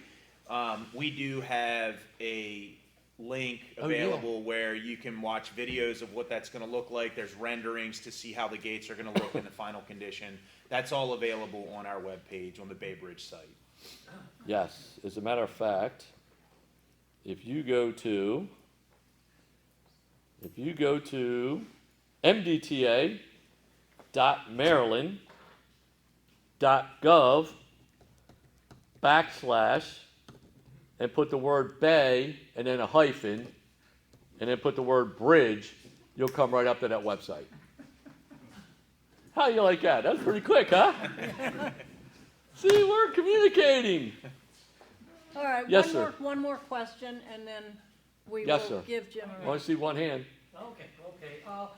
Do you have a means of informing people when the switches occur? In other words, a lot of times I look at the traffic in the Maryland government site and, try to get an idea where I can go out, and do I wait for an hour, or do I wait for an hour, and when is it switch? Yeah, I mean, we have several ways. Go ahead, Will. There's communicate that. Yeah. So number one most effective way to get real-time live conditions on the bridge is baseband. Baseband. If you call baseband. Baseband, okay, I got it. You will be able to get the current conditions. They update it like every 5 minutes. It's real time. And if anybody would love to, we'd give a tour of our authorities operations center. They can also sign up for alerts. We're getting to that. And so baseband, if you want to know what's happening, how far are the backups right now? Is contraflow in? How far is it backed up? Baseband is near real time. It's updated very, very frequently. Okay, so that's a phone call.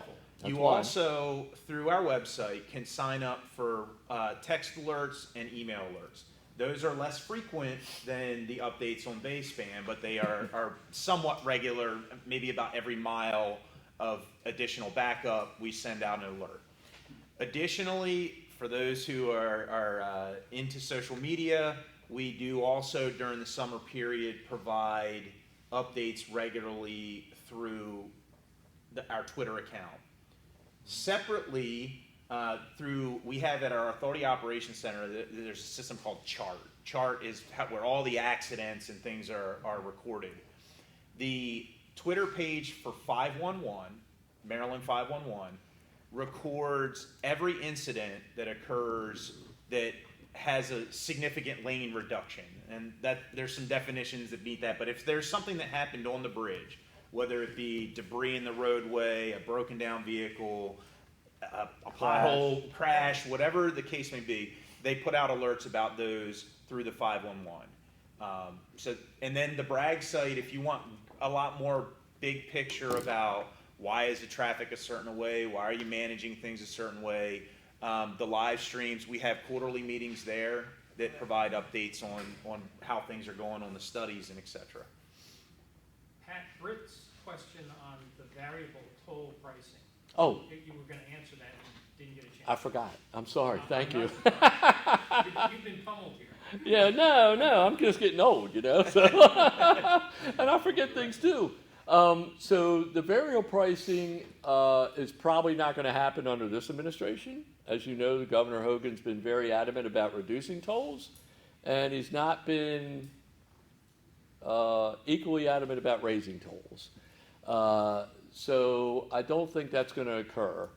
Now, the question for you is, or you all, not just you, is would you be willing to pay more to cross that bridge?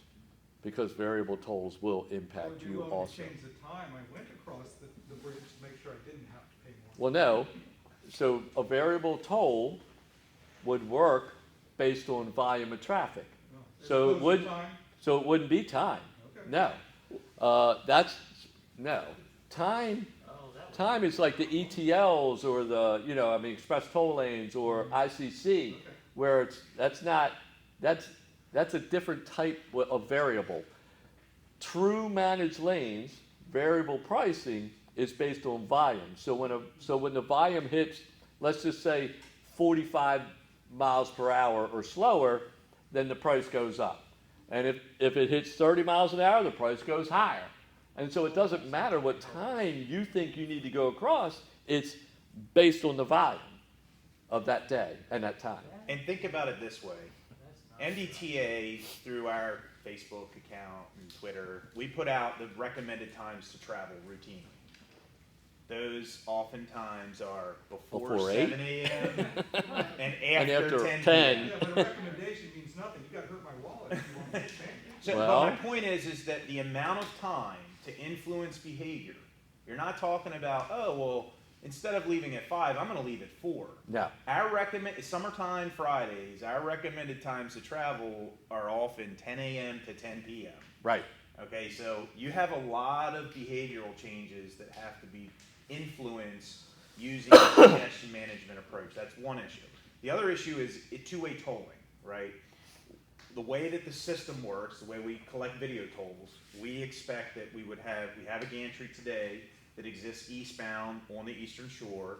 We would, based on the configuration of the highway, we've looked at it, the gantry to collect westbound would be on the Western Shore in Anne Arundel County. Correct. You're a person who drives through and does not have an easy pass. You want to contest, and I don't want to pay this toll. I'm going to go to court and fight it. You now have to, from a customer perspective, you got to go to court for one travel in Queen Anne's County and Anne Arundel County to contest one trip because now you have two separate transactions in different counties.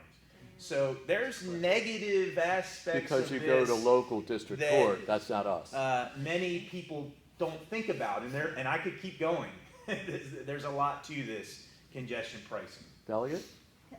Just while we're on this topic, has there been any consideration to utilizing the New York model, the New York Bridges model, which is they have peak hours and off-peak hour pricing, but then they also have an easy pass that's dedicated for locals where, for instance, if you are a commuter on the Bay Bridge, you would have a Bay Bridge specific easy pass that would give you, that discounted rate, or locals.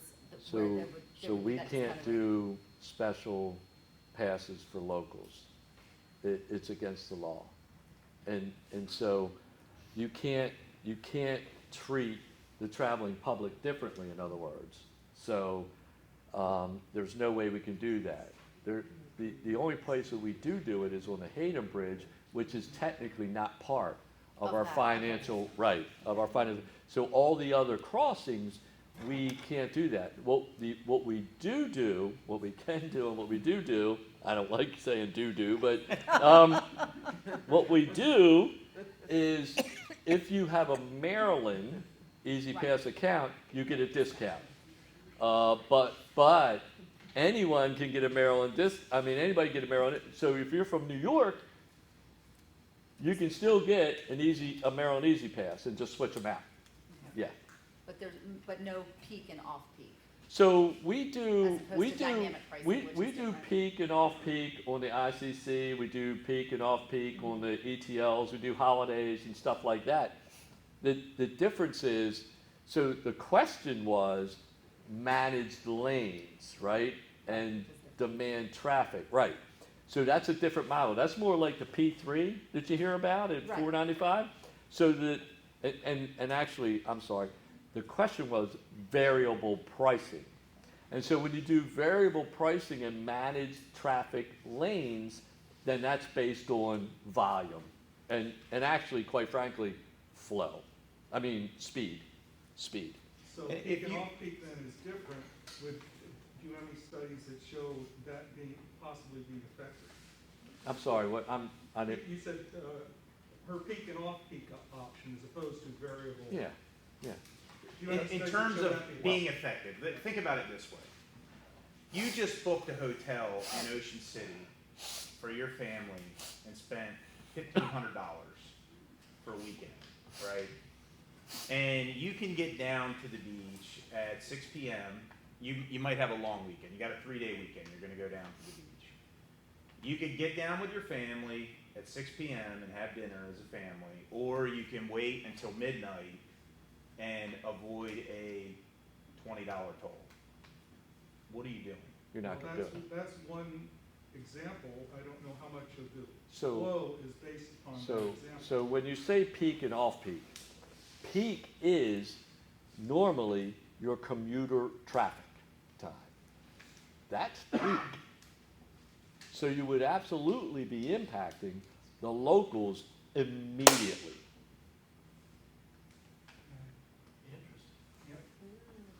I mean, your off-peak hours are 10 to 2, 10 to 3. Nobody's going to work at 10 to 3. Y'all going to work during the peak hours. So if you want to do peak pricing, you're going to pay more. Then maybe you shouldn't move to Eastern Shore. Well, I don't live on the Eastern Shore. I live in Jarrettsville. But yeah. What about all these places that have commuter toll systems? We have commuter toll systems. So if I live on Kent Island and I work in downtown Annapolis and I have to commute, don't I get a cheaper rate? We do have a Even cheaper if- rate. That's Okay, correct. so that doesn't affect them, but it affects the person who lives in Washington DC that's going to their beach house for the week, and therefore they have to pay a peak hour rate. So if you do the variable pricing, Not, I don't mean congestion pricing. Oh. I mean just a higher toll between 3 p.m. and Friday to 8 p.m. on Friday. The toll is higher for the privilege of going at the most desirable time. But for the privilege of going faster and paying less money, maybe I might say, I'll go at 10 o'clock at night on Friday rather than 4 o'clock in the afternoon on Friday, just to save that extra money. I appreciate that. However, if you listen to what Will said, I've done this. I did it in Virginia. I'm going on vacation with family, with kids, and 95 was completely clogged up. The toll lanes, it was like $20. I didn't care. I'm going on vacation. I expect to spend money. I'm going to get to where my destination is at noon or 3 o'clock instead of 10 o'clock. I'm not coming in with my kids at 10 and 12 o'clock. I'm not doing it. And either will other people. And especially, I got my car packed. I got all my chairs and my umbrellas, my luggage. You think I'm going to wait to save $3 to $10? I'm going to unload my family of kids at 12 midnight? I'm not doing it. And either will anybody else. I hate to break this up, but Jim has been. Oh, me too. I love it. Jim has been on his feet for almost 2 hours now, and I have to give it to him. You've done a great job. Well, thank you. Thank you. All right. I appreciate the opportunity, I'll be honest with you, to come down. All right, one last question. Yes, ma'am. It's a statement more than a question. My name's Asia. I'm here on behalf of Delegate Sid Saab. I just didn't want you to think that. Oh, yeah, that's I know right. most of the crowd left, but for those that are here, his office is present. We have been working. We've been in contact with Pat, who is a trailblazer really in leading this this community effort. Without really you being the main voice speaking on behalf of the Bragg. I feel like people wouldn't mobilize as easily. So I just want to commend you and Mdta for being here. Okay. And if our office can put out more, we can do more on our end for our office on informing more constituents about how to get involved because, Good. If you don't have the say of, your constituents, it's not going to get done. We agree. We'll get with you. And Mike Malone, Delegate Mike Malone called, and he's got a judgeship now, and he was going to try to come just for a period of time. And he said, even though he's a judge, he's still going to come to our Broadneck Council meeting. So if he didn't show today, he'll be back and stay with us. Also like to thank Reese Peak, who representing Constituent Service for the county, for joining us. Thanks. And there were other people here who have left, and I was going to introduce them, but they're gone. So all I can do is introduce you to have some cupcakes before you leave. Take some home with you. We have, I'm going to have Amanda after it's just. But for those of you who can't stay, please grab some cupcakes and take them home. And you might want them to get you home. Oh, I'm probably going to eat one for sure. And I got to stay awake for another hour and a half. And that said, let's give Will and Jim Well, thank all of you for caring. And you're welcome to stay because Amanda has asked for time. Oh, If okay. you want to stay in here, it's all about Yes, the I'll be very, very quick. So after staying and hearing all of this information. Oh, wait a minute, excuse me. Quiet. Hey. Oh, great, thank you. So I will make this very, very brief for all of you who have stayed. After hearing all of this